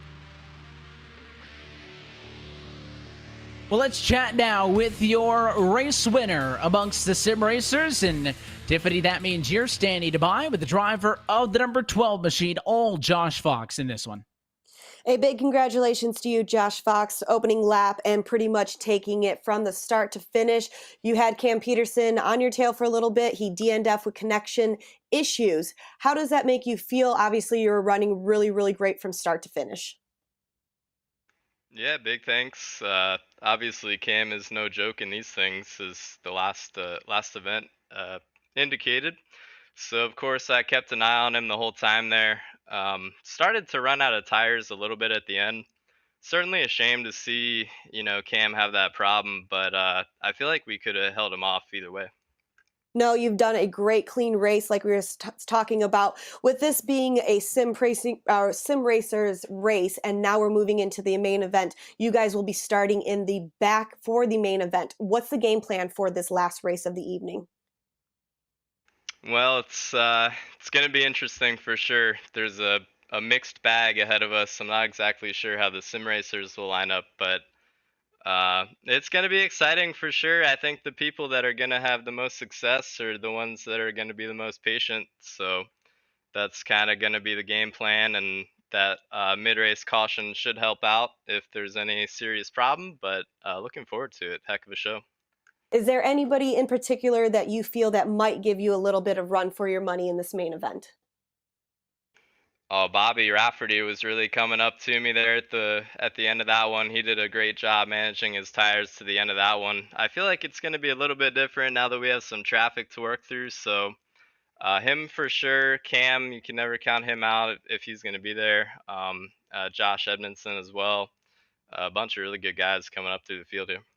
Awesome. Well, thanks for stopping in, Josh. Great luck. Best of luck for you. Appreciate it.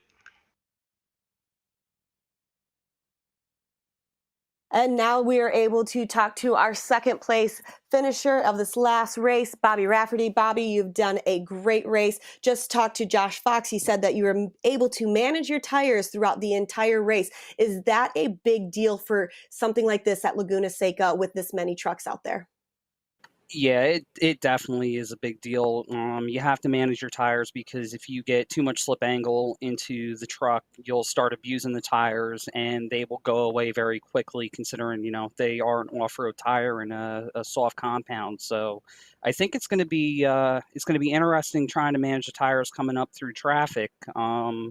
But we'll see how it goes. A lot of trucks, and it's going to be a very interesting race. I'm just very excited about our result in our GSP XTV Axles truck for Jim Beaver Esports.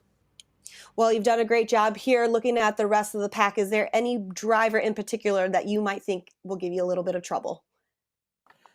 I would say I hated to see my teammate Cam have the connection issues there, but if he ends up getting in, he's going to be a force to be reckoned with. Josh, there's so many variables with this race, so I honestly do not think it's going to be the fastest truck that wins this race. I think it's going to be the truck that can stay out of whatever incidents that we may have, keep it clean, and manage their tires. Awesome. Well, thank you so much for checking in. Best of luck in this last main event. Thank you very much, and thank you guys for putting this on for us. I really appreciate it. Jim and Chris have been putting in a ton of work on this, and this is awesome. And hopefully, we can get some more exposure for these off-road trucks, and eventually see a world championship for these off-road trucks and iRacing. Awesome, nice job. Thank you, guys. And finishing it up with our third place finisher in this last Sim Racers race with Josh Edmondson. Josh, we were just talking to Bobby Rafferty. He was saying that this main event is not necessarily going to be the fastest truck out there, but somebody who can keep it together and keep it clean. Do you agree with what he just said? Oh yeah, absolutely. It's going to be a lot of mayhem out there, I think. When you were just in this last race, 10 different laps, obviously with that comp yellow, how imperative is it to make sure that you're in the front of the pack with that comp yellow, setting the pace for the second half of the race? Oh, it's really important. The guys definitely stretch out here. You get going in one battle, and the guy in front gets a good gap on you. So, yeah, track position is everything. And finishing it off with Laguna Seca and WeatherTech Raceway. That's a different type of asphalt track. Obviously, we've never seen Pro 2s out there before. Walk us through your experience of having a Pro 2 go through the corkscrew at Laguna Seca. It's pretty awesome, actually. It's not something we usually do with these trucks. It's different, but it's actually a lot of fun. I'm glad we did it. It's a cool choice. Awesome. Well, best of luck for you. You've got this last main event, over 20 different trucks in there. It could be anybody's evening. Back up to you guys. Well, big thanks as well to those top 3 finishers for giving us an opportunity to chat with. And we'll take one final opportunity to step aside now that we have seen our 3 categories of racers go out for their heats. It is time to take the best of the best, and we're going to put them in a main field, some 24 or so trucks deep. So we'll step aside. It is the feature race next, right here on Race Spot TV. You're watching the Jim Beaver Esports eShortCourse Triple Crown. There's a place where fire and flavor are celebrated, where grilling traditions and new techniques are perfected, where grilling the perfect meal in your own backyard is a satisfying reward at the end of the day. Here in Big Green Egg Country, you can grill it, roast it, smoke it, or bake it with the most versatile grill you'll ever own. Easy to light, simple to use, lifetime warranty. The ultimate cooking experience. Shop online for home delivery at BigGreenEgg.com. Take your driving to the next level at Dirtfish. Gain confidence behind the wheel of an all-wheel drive Subaru STI or rear-wheel drive BRZ. Get sideways with skills on gravel, mud, and tarmac. Dirtfish offers programs for every driver. Visit dirtfish.com for details. Born for competition.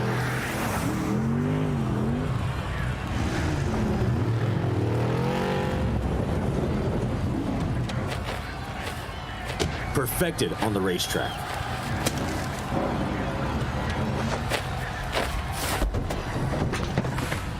For whatever your road looks like,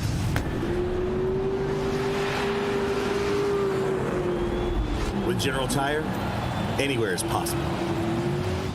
Conditions off the pavement are always changing, so why settle for a light bar that just turns on and off? The Rigid Adapt is a revolutionary new light bar that will automatically select from 8 beam patterns that range from a widespread 90-degree flood to a 15-degree spot based on your vehicle's speed.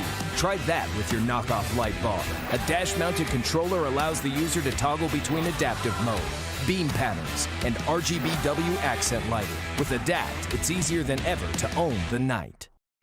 There's nothing wrong with looking good. But when riding is your passion, it's performance that matters.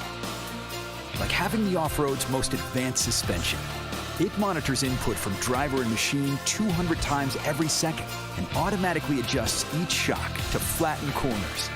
soak up the bumps, and cushion every landing. Confidence and control for those who live to ride. Polaris, think outside.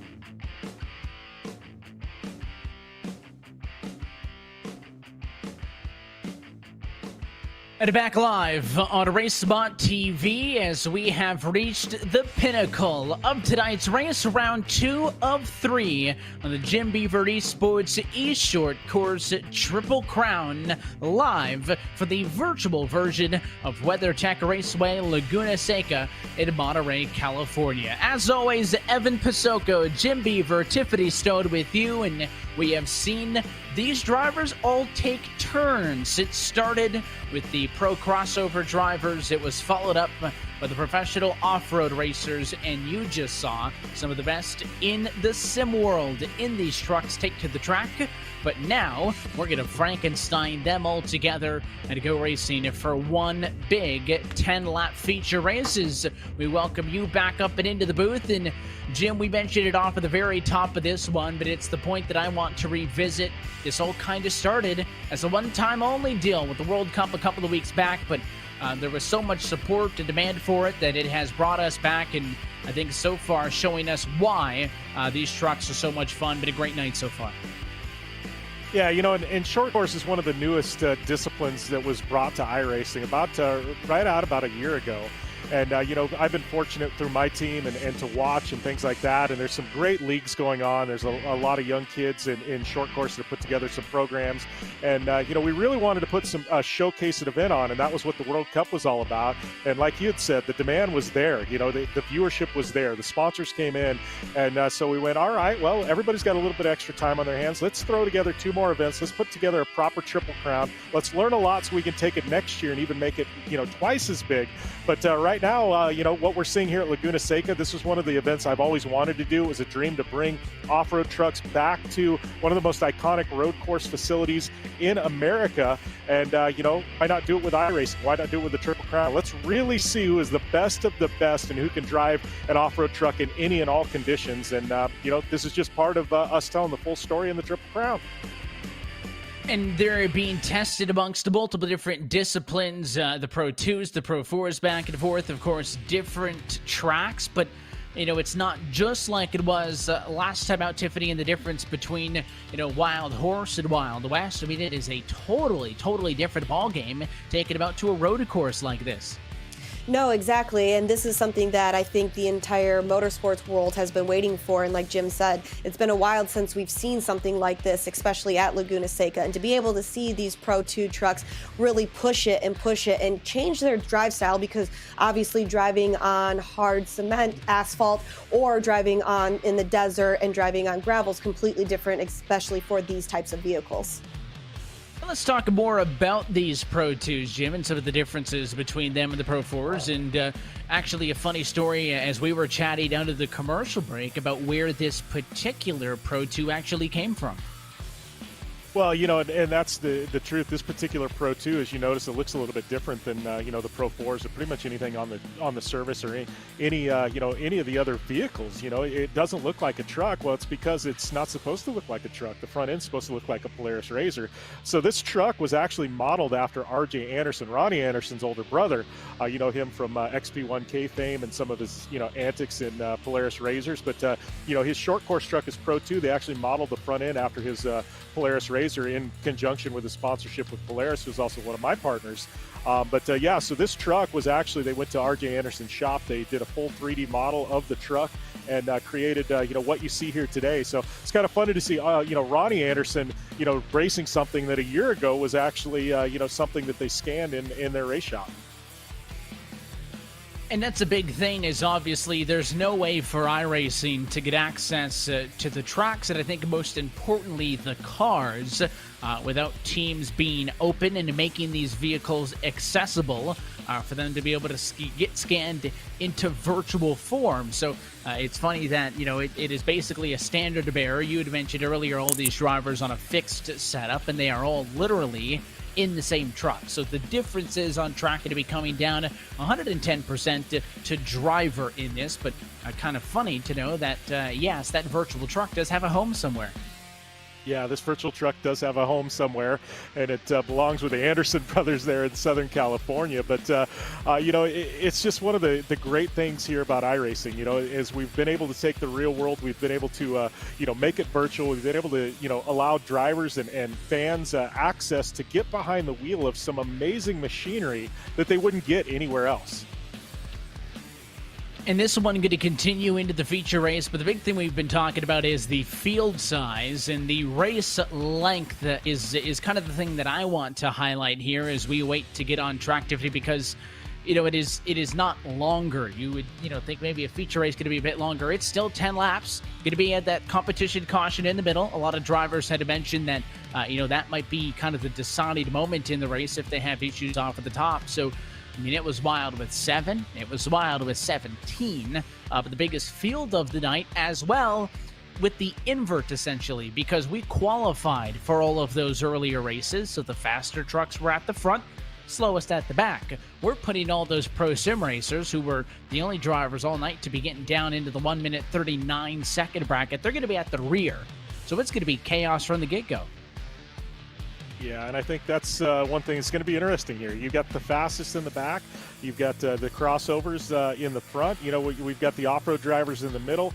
And literally, you have the absolute fastest guys starting in the back. And they're going to have to go through some slower traffic, But then in the case of the off-road guys, you got guys like Ronnie Anderson and Mickey Thomas who have proven they might be just as quick as the Sim Pros. So they're going to start 7, 8 spots ahead of the Sim Pros. And then you've got a guy like Ron Capps and, Travis Picoy, who we forgot about how far he ran away with the things in his race there in the crossover division. So there's a lot of different storylines here. Well, we're also going to have that mandatory competition caution. So if the guys in the back can somehow battle their way through, the leaders are still going to be brought back in within reach, and they're going to get a second shot at them at the midway point. So there is multiple layers of storyline as we head into this one.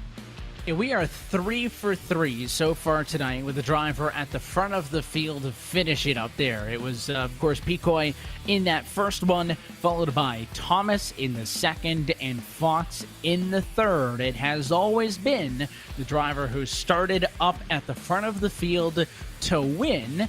So I will pose the question to the broadcast booth. Does the pole sitter in this win the main event? Wow. My personal feeling, I think Travis is a phenomenal driver. I think he's got the talent, he's got the skill set, what we saw in the first race, to do it.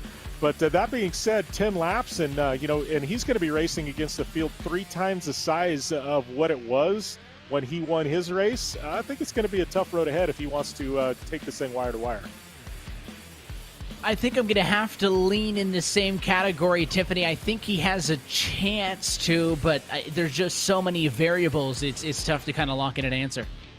No, you're right. One person that's still always on my mind, though, that's always going to be there is Ronnie Anderson. Ronnie Anderson, is one of the very few people who've actually been at Crandon, which has the short course and which has their infamous turn 1 and the land rush start. So he's used to being able to have trucks on both sides of him, and I think he'll be able to relay very well into the sim racing world as well.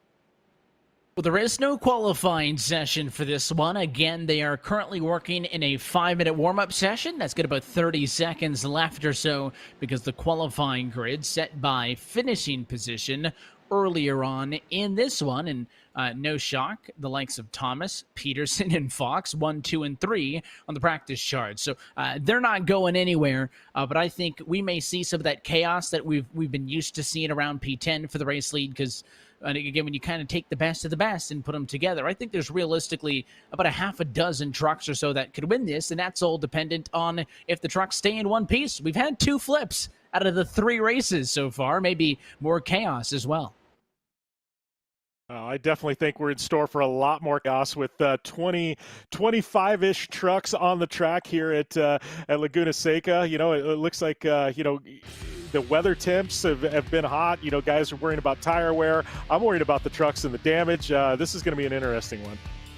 Well, let's go trackside and take a look at your starting grid. And the pole position going to be handed out to Greg Biffle, who had the low starting and finishing position in that opening race for the crossover drivers. Anthony Eigenhauer starting in second. Joe Sylvester rolls from third with Ryan Vargas in the number 4 position with Ron Capps P5. And your highest finisher of the crossovers, lowest of them on the grid, Jim, that is Travis Picoy in 6th. Yeah, then it's going to take us to Cabot Bigham in the 7th spot and Sean Heck, both of those drivers in that off-road event. With the off-road drivers, you got Corbin Leverton in the 9th spot, Andrew Carlson in the 10th. Brings us to 11th and 12th. It's Alan Ampudia in that Papa's and Beer and Vision Wheelback number 10. We got Connor Berry, short course racer, in the 12th spot.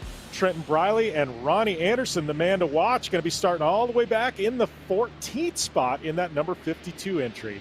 That is going to bring us to the off-road winner, Mickey Thomas, in the 15th spot, and he's going to start alongside Dave Bodio in the 16th spot.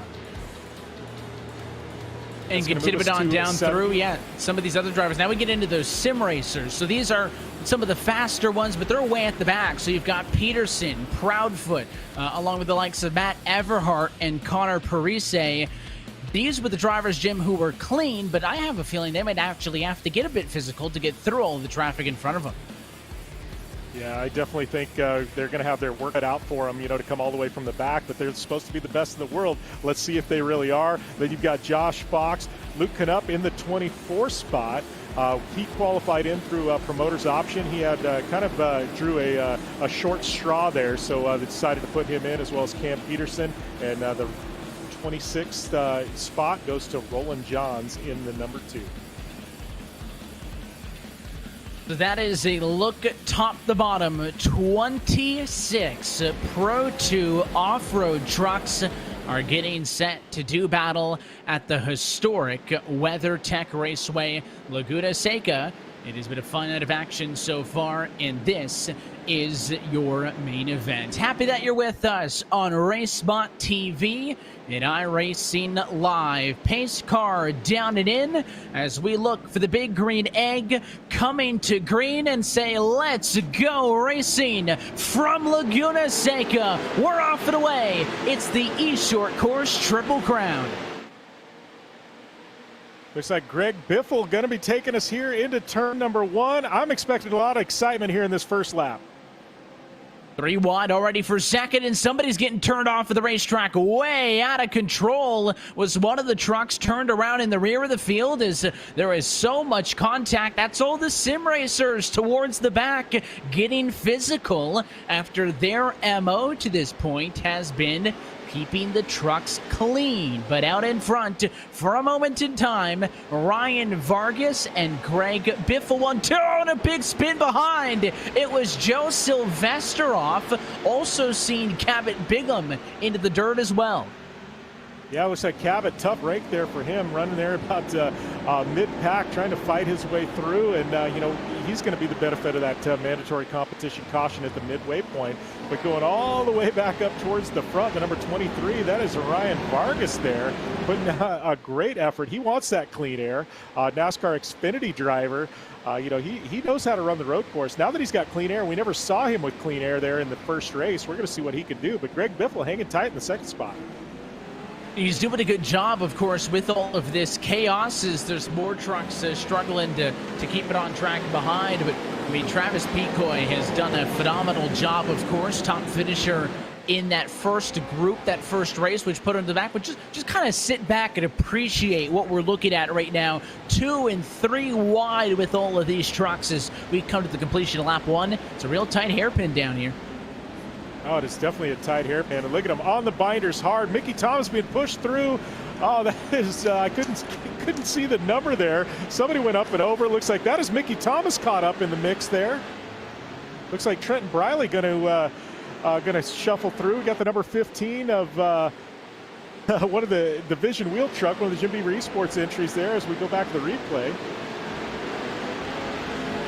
Yeah, for a moment, 4 wide in this. You're going to see Thomas and Briley go over. Briley going to be the first one to watch this. There's just so much contact. It gets hit on the side. He's the one who we saw flipping the first time.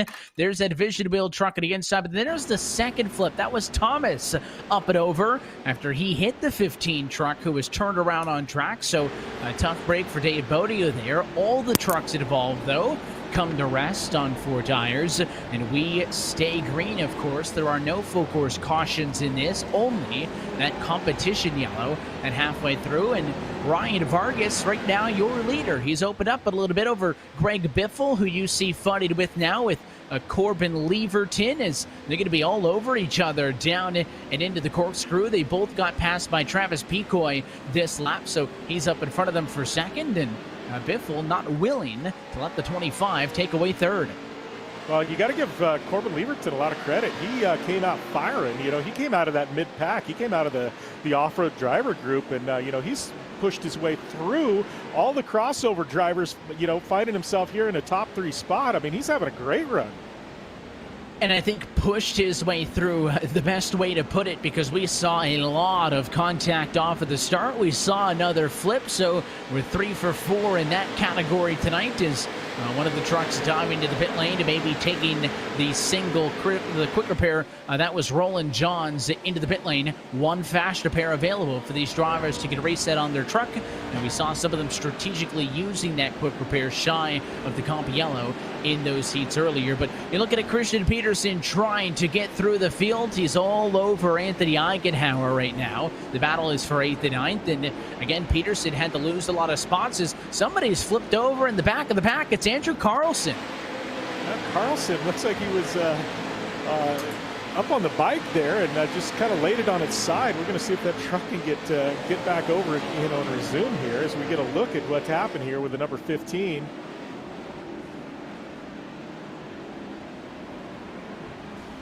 Bit of a nudge, but see, he can't get off him there, and as he pushes, it eventually flips him over, and he was stuck on his sidewalls there for a while. Yeah, stuck on his sidewalls. Tough break, you know. He got sideways, and there's so many trucks pushing at the same time. Sends him to the virtual pit road as we get a shot here of Ron Capps. Go up front there. This Greg Biffle getting a little pressure there from the 48. And you see the 11 truck a little bit further back as Biffle now single filed out. Ron Capps closing in. It's always very easy to tell where that Napa entry is. Those Napa Auto Parts colors stick out so well on track, and it's Luke Nupp going to the inside, who, if we remember from earlier, Jim, is somebody's off track behind them, but I think all the tires stay on track, which is the big thing. You can see him burning out in the back, trying to get back on track, but Nupp actually was one of the top runners in his heat, but flipped. He's the one that barrel rolled down out of the corkscrew, did not get in a transfer spot, but got one of those promoters' provisionals to make the show, and he's making a good use of it. 24th to 8th, and he wants more as he and Greg Biffle are going at it. Yeah, he and you know, leaning on each other pretty hard there. It looks like Biffle trying to run that inside line. Looks like he's going to nudge Canup out a little bit. But you know, one of the drivers is we get a glimpse there. It looks like that's Rafferty there, the number 7, pushing Nupp all the way out into the gravel. Whoa, and Greg Biffle somehow getting punted, and we've got some action. It looks like Ron Capps in the mix as well, spinning around the number 28. Whoa, somebody just went. That was Kevin Bigham. That's the second time he's had an issue on that part of the racetrack, and he was upside down and over. Check all this up. Biffle takes out Nupp, and as Nupp flips, you're going to see a second truck come into the mix right there. What a hit. That's about a quadruple backflip, but he can't stick the landing. So I don't know how many style points we could give to Bigham, whose night ends in a fashionable way, but man, oh man, the chaos back there. Wow, if this was the Olympics, I would have given that flip at least an 8 or a 9. My goodness. But there we get a shot at the number 48. You want to talk about some guy who's quietly worked his way through the field, starting all the way in the back. I mean, he was back in 24th, 25th spot. We've got Cam Peterson. You want to talk about a world-class sim racer. This guy has gone all the way back from 25th to now battling for a top 5 spot.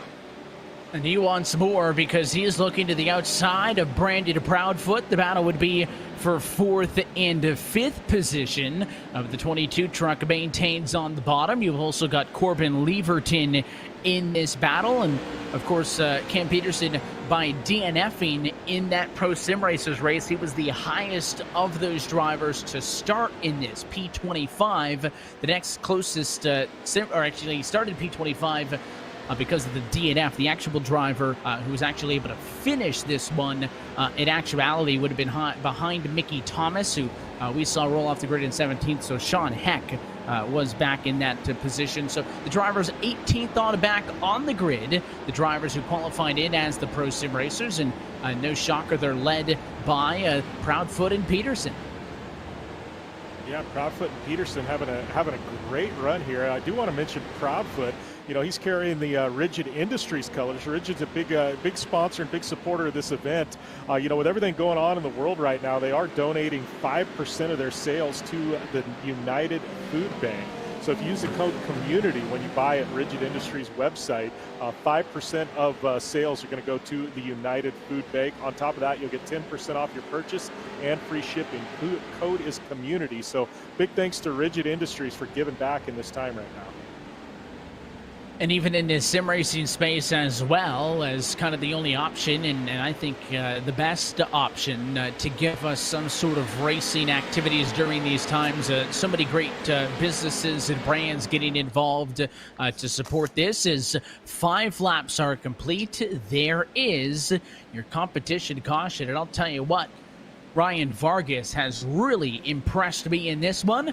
I guess the answer of would our pole sitter win will be a no, because Greg Biffle has been in a lot of contact and he's 19th on track. But I think without this yellow, Ryan Vargas has a real good opportunity to win this race. But now that the likes of Picoy, Ampudia, Proudfoot, Peterson, Leverton are all over the back of him, I can guarantee you that kid's sweating. Well, and here's what I love about this, right? We're at the midway point. You got Ryan Vargas. He's a NASCAR Xfinity driver. You got Travis Picoy. He's a professional rallycross racer. You got Alan Ampudia. He's a professional off-road driver. You got Brandon Proudfoot. He's a sim racing pro. And then you've got Cam Peterson, who's a sim racing pro. And then in the 6th spot, you got Corbin Leverton, who's a professional UTV racer. I mean, you want to talk about an eclectic mix of some guys from all over the grid in motorsport. I mean, that's what we're sitting here in the top 6, and I think that's what makes this event so special. Who's the best? I got to tell you right now, we've got 6 drivers from different disciplines all saying, hey, we're the best, and that's what I think is exciting here. And they're all running in a discipline they've never seen before, Pro 2s at Laguna Seca on the pavement. I think we were expecting to see that mix in this feature, but certainly Tiffany with the sim racers at the back now mixing their way up into the conversation with the crossover and the off-road drivers. It's been a good show, and we mentioned earlier, there is money on the line, $1,500 in cash and prizes, $600 worth going to your top 3 finishers, a set of brand new General tires on the line. But I think almost more important than that to these drivers is the bragging rights.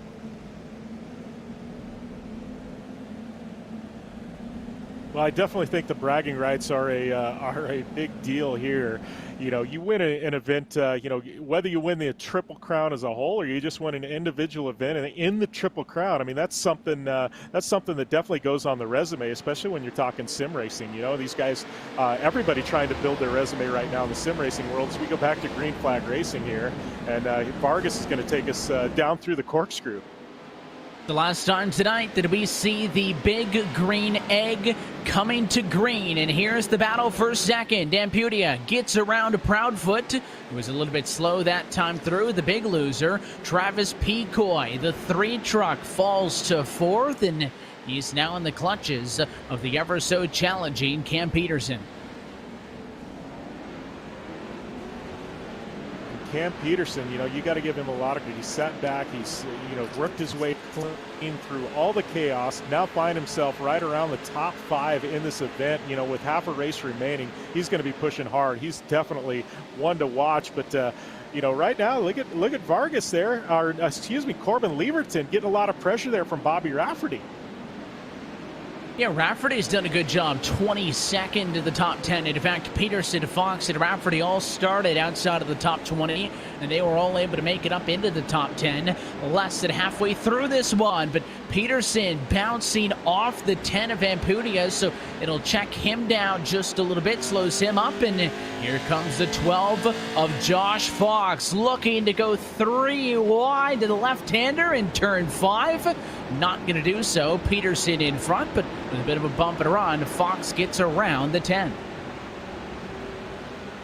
Yeah, and Ampudia, like I said before, you got to give him a lot of credit. He's pretty new to sim racing, but he's looking very much like the veteran here that Papa's in Beer Vision wheel number 10. He won the Baja 1000 last year, decided to invest in a sim rig with everything going on, and the races in Baja being delayed and pushed back till later in this year. And I got to tell you, I think he's found a second career here in sim racing. He's putting on a great effort for being pretty much a rookie to this discipline. And more drivers in the mix as well. Give love to the likes of Everhart, Barry, Bodio. All those drivers as well in the mix. Chad Peterson almost contact back there with the likes of Josh Edmondson. But, of course, as this race gets late, these battles up front are the critical ones. And you're seeing Bobby Rafferty trading paint all the way down this front straightaway, glued on the door of that driver on the inside as they'll now make the dive down and into turn number 1. Vargas still your leader, but Brandon Proudfoot is on his bumper as there is contact back in the back. Oh, and a big shunt is Mickey Thomas. There it was, the replay in that final quarter as that 44 took a heck of a lick and nearly went all the way over there. We got a battle for the race lead on our hands up front. We've definitely got a great battle up front with Ryan Vargas and Brandon Proudfoot. So we've got one of the crossover drivers and an Xfinity driver out front being pushed by one of the sim pros. And Brandon Proudfoot, he's done a lot of short course racing. As of late, he hasn't been doing a whole lot on iRacing. He's been concentrating on other disciplines. But great to see him back here behind the wheel in short course and doing something a little out of his element. But I got to tell you, he's running really strong, and I think he's got a little something for Vargas with only a couple laps remaining. And these drivers with the real opportunity to fight it out amongst themselves, because you look a little bit further back and these trucks, I think, far enough down the running order that I'm not sure how much of a threat they could be. That's the 3 of Travis Picoy, who was in second when we restarted off of the competition yellow, but since fell back, and he's kind of, not intentionally, but he's holding up Cam Peterson and Josh Fox. This is about 3 seconds behind the battle for the race lead. Even if Peterson and Fox get on through, I don't know if they have enough time to catch those 2 trucks up in front of them, because for your race leaders, they just took 2 laps to go. Could Vargas pull the upset here? Well, and I think that's the story of the day, right? Cam Peterson, we know how quick he is, but Travis Picoy, awful quick, and Cam's having a tough time getting around them. And even if he does, I don't know if he's got enough time to run down those lead 2 trucks. With time ticking away, Vargas has been on point in both of his races, just not making any mistakes. Maybe that goes back to his NASCAR background, but he's sitting there and he's getting a lot of pressure, and he's not folding. And that's the thing, is you do need to be calm under pressure. Looking off of the back of your race leader in all of this. Oh, a swipe that time. Does Proudfoot break the bumper bar out and maybe just opt to move Vargas out of the way? He's going to have several good opportunities. Really every quarter here, it's a heartbreaking. Oh no, Vargas messes up though. Here comes Proudfoot. They're going to race up the Ray Hall straight. He's got inside positioning. Does he drive it into the corkscrew? Vargas is sideways. And there it is. Brandon Proudfoot to the race lead. Wow, and you got to give him a lot of credit. He did not, that wasn't a rough pass. He sat there, he committed, he hit his marks, he did it 100% clean. What a great piece of driving by Brandon Proudfoot. squeezed it on through, and in the end, it did not need to come to fisticuffs. That was a look off of the back end as he drove it in hard, and now the battle for second resumes. Vargas now wanting, I think, to just get a podium out of this whole deal, that he's going to have a white flag lap with some of the best all over him. Picoy there third, Peterson fourth. He joins the party as Josh Fox watches on from fifth. This battle for P2 going to give Proudfoot tons of clean racetrack in front of him. And look at that. Look at Peterson sneaking all the way to the bottom. He's going to go, oh, and it looks like he's getting a little help around from, well, it looked like Vargas kind of got him sideways. Picoy finished him off there. Cam Peterson, your World Cup winner, he is not going to find the podium here today in this Triple Crown. Man, that was a tough break from him. Both Vargas and Picoy both getting into him there, as it looks like Vargas started and Picoy finished him off. They were side by side, and Vargas got pinched a little bit, and I think he said, hey man, I'm not going off it into the grass for you, and just kind of turned back in to make the corner. And of course that hooked Peterson around, and it takes him out of contention for this. Now up front, your podium looks totally different because Picoy still second. Bobby Rafferty, though, enters the top three for the first time tonight. It's the final time for the Pro 2 trucks in the corkscrew. He's trying to find a way around the three. Here comes Josh Fox now. They'll go side by side for third. The battle's going to be for the final step on the podium, but out in front, Brandon Proudfoot, who waited until coming to the white flag to make his move on Vargas, and he'll leave the thrills behind. Final time at turn 11, and Brandon Proudfoot is an eShortCourse Triple Crown winner at Laguna Seca. Wow, great run by Proudfoot, coming all the way from the back with the Sim Racing pros, and, he made a great move there on Vargas, the Xfinity veteran, snuck his way through and, came home, took it home for Rigid Industries and General Tire. Great run by Brandon Proudfoot.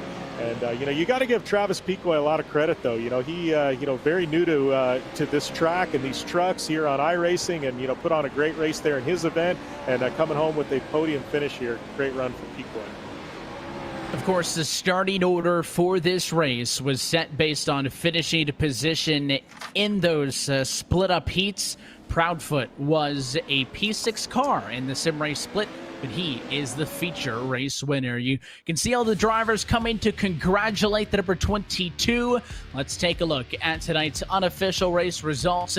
It is Proudfoot 1, Picoy 2, and Rafferty 3, as we will do our best to chat with them in just a few moments. But, hats off to the likes of Josh Fox, Connor Parise, who had to start way at the back and work their way through the field to get top fives. And how about Ryan Vargas? So impressive, leads the most laps in this feature, is awarded with a P6. David Abodio through some chaos is 7th. Alan Ampudia in 8th spot, with Josh Edmondson 9th, and Connor Berry through your top 10. We've also got Matt Everhart, Trenton Briley, Luke Knopp, Roland Johns, and Chad Peterson halfway through the field in position 15.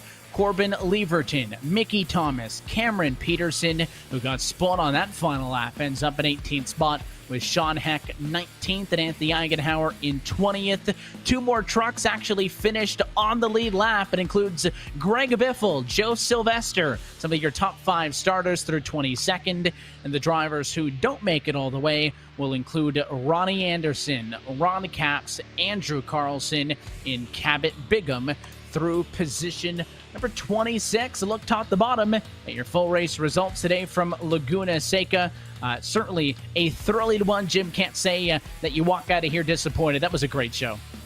No, it was a great show, and I think one of the exciting things about this is we didn't really know what would happen. I know a lot of drivers have been doing some testing here. We thought it'd put on a good show, but at the end of the day, I think it put on a phenomenal show. Thing going down to the wire, last lap, lots of passing. I think off-road trucks at Laguna Seca, I think it needs to happen again in the real world after what we saw today. We had a lot of fun with it today, and of course, Tiffany, we're going to go trackside and talk with our top finishers in just a moment. But as we wait on them to kind of climb out of the virtual seat and talk with us, I'll agree with Jim in that aspect that I think these trucks at this track work real good.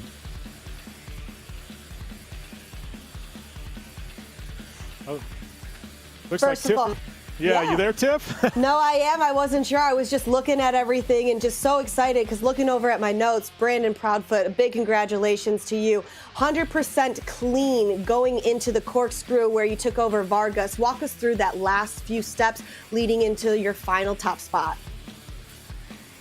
Well, now we do have the opportunity to talk with our top finishers. So, Tiffany, will hand it back to you as you're on the radio with tonight's feature race winner, the driver of the number 22 machine. That's Brandon Proudfoot.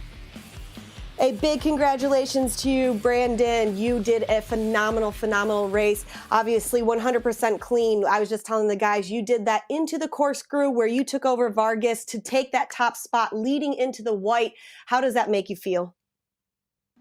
Oh, it's crazy having so many people start ahead of you. I believe I started P18. I thought to myself at the beginning, there's no way I'm going to be able to get through it. And I just car at a time. No, and it's exactly what you did. And talking about that, you've had other people, especially hearing this, you know, the Cam Petersons, the Josh Foxes. Was there anybody that you thought particular that would give you a little bit of run for your money in this race? I mean, those two for sure. I mean, they both were starting right behind me because I finished P6 in the heat race, so I knew I had to stay ahead of them to at least have a chance. So I believe a good majority of that race I was actually right ahead of Cam. So yeah, I was pressured the whole way. Awesome. Well, I always like to talk to everybody, and especially that you've taken this Triple Crown. When I ask you in one word, Brandon, how are you feeling tonight? Oh, one word, that's a lot to ask. I'm dumbfounded. I can't believe I got through it. Well, you've done it here. That can't be your one word. Well, your one word can't be dumbfounded, Brandon, but a big congratulations to you. You've done it here, beating out some of the best of the drivers. Congratulations. Thank you, and thanks to all the sponsors, General Tire, Polis RZR, Vision Wheel, Rigid Industries, Dirtfish, JSP. Oh, yeah, there's Gibson Performance, Acronis, family, friends, everyone that helps out on the team. It's spectacular. Well, nice job, Brandon. I can just hear the excitement and how, you know, thankful and blessed you are probably to be able to have all this in your voice. Big congratulations once again. Thank you for having me, and thank you everyone that came. Thank you. Awesome. And now talking to our second place finisher of the main event, Travis Picoy. Travis, you've done a great race over here. Obviously, talking about the first one, you had a wonderful heat there. Walk us through the entire race day for you, the race night, and this main event. Well, it wasn't much of a race day. I think, like I told you in the heat race interview, I just bought the Pro 2 like 10 minutes before the heat race. So I was just kind of trying to learn the car and figure it out, and then I got lucky. I started in the front of the final and stayed away from the carnage. Was able to come away clean. When you have people like Brandon Proudfoot and Bobby Rafferty right behind you and in front of you and everything like that, what is the drive style going to be, especially knowing how imperative the corkscrew is? Yeah, I just, as much as I could, if I got a good run, I would immediately move my eyes ahead. I would try and chase down the car in front of me. I was chasing down Vargas most of the time, and then, like you said, Brandon had gone by me, and he was quick, so I was really just trying to use them as a gauge and reel him in. But obviously, Bobby was coming in hot behind me, so every time I would look at the time, and if he was coming in a little close, I would have to defend a little bit. But it was a good race, and it was fun. I mean, I'm glad all those guys up front were racing clean. Nope. Well, you've done a great job. A big congratulations. Hopefully, we'll be able to see you a little bit more behind some of these sim trucks. It was a great job watching you. You've done a clean race. Nice job, Travis. Thank you. Awesome. And then finishing it up with our third place finisher, Bobby Rafferty. Bobby, you know, from the last race going into this main heat, you said it was going to be a little bit difficult. And obviously we've seen some stuff here. Walk us through your game plan and what you saw that happened progress throughout the rest of the night. A war zone is the best way I can put it. I mean, a lot of trucks, a lot of guys running hard. And the thing is, you didn't have a lot of time to move up forward through the field. So at that point, it was one of those things you try to be as clean as you can, but at the same time, you can't let guys hold you up too much. I had a few guys that I had to politely move out of the way and just not send them off the track, but just give them a little bit of a bumper, get a better drive off on them. A little trick I know from real life modified racing for the past 20 years. No, that seems what it was. So I guess it wasn't cliche to say in the sim racing world that bumping is racing still. Yeah, and then, look, I mean, iRacing nailed these trucks. You can rub on each other. I mean, obviously, if you just try to flat and take somebody out, they're not going to stick. But if you rub and nudge a little bit, they're going to stick, and they're going to react the way that they need to when they would in like a real world car would. So they're still drivable. And it's, at the end of the day, it's a lot of fun. Really, the only oh holy hell moment that I had was right in front of me. I think it was on the last lap where I jumped from, I want to say 7th up to 3rd. I don't know what happened in front of me, but all I know is I saw trucks going everywhere, and I shot a gap that I saw and shut my eyes and came out good on the other side. I got lucky there. It's funny to hear you say shut your eyes. I don't know how many people would actually be doing that in a real truck, but thank you so much, Bobby. It was great having you on here. Overall, one word, how are you feeling about the Triple Crown?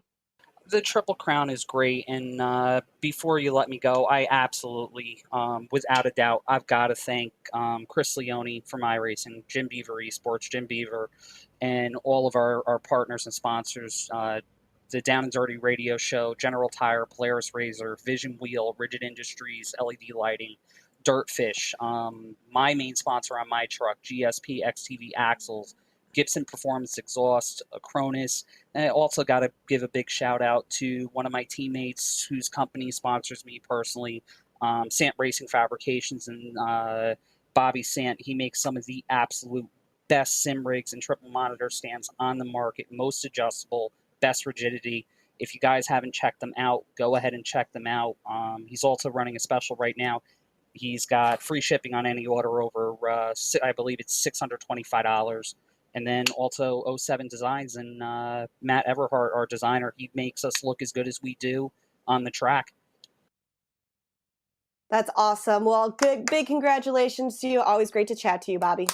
Absolutely. Thank you very much. And I definitely will be back next week, hoping for the same result, but I got a lot of practice to get in. Wild Horse is not one of my strong suits, so I'm going to be putting some time in the sim this week. Awesome. Great to hear that. And a big congratulations to all of our top 3 finishers in tonight's main event. Back up to you guys.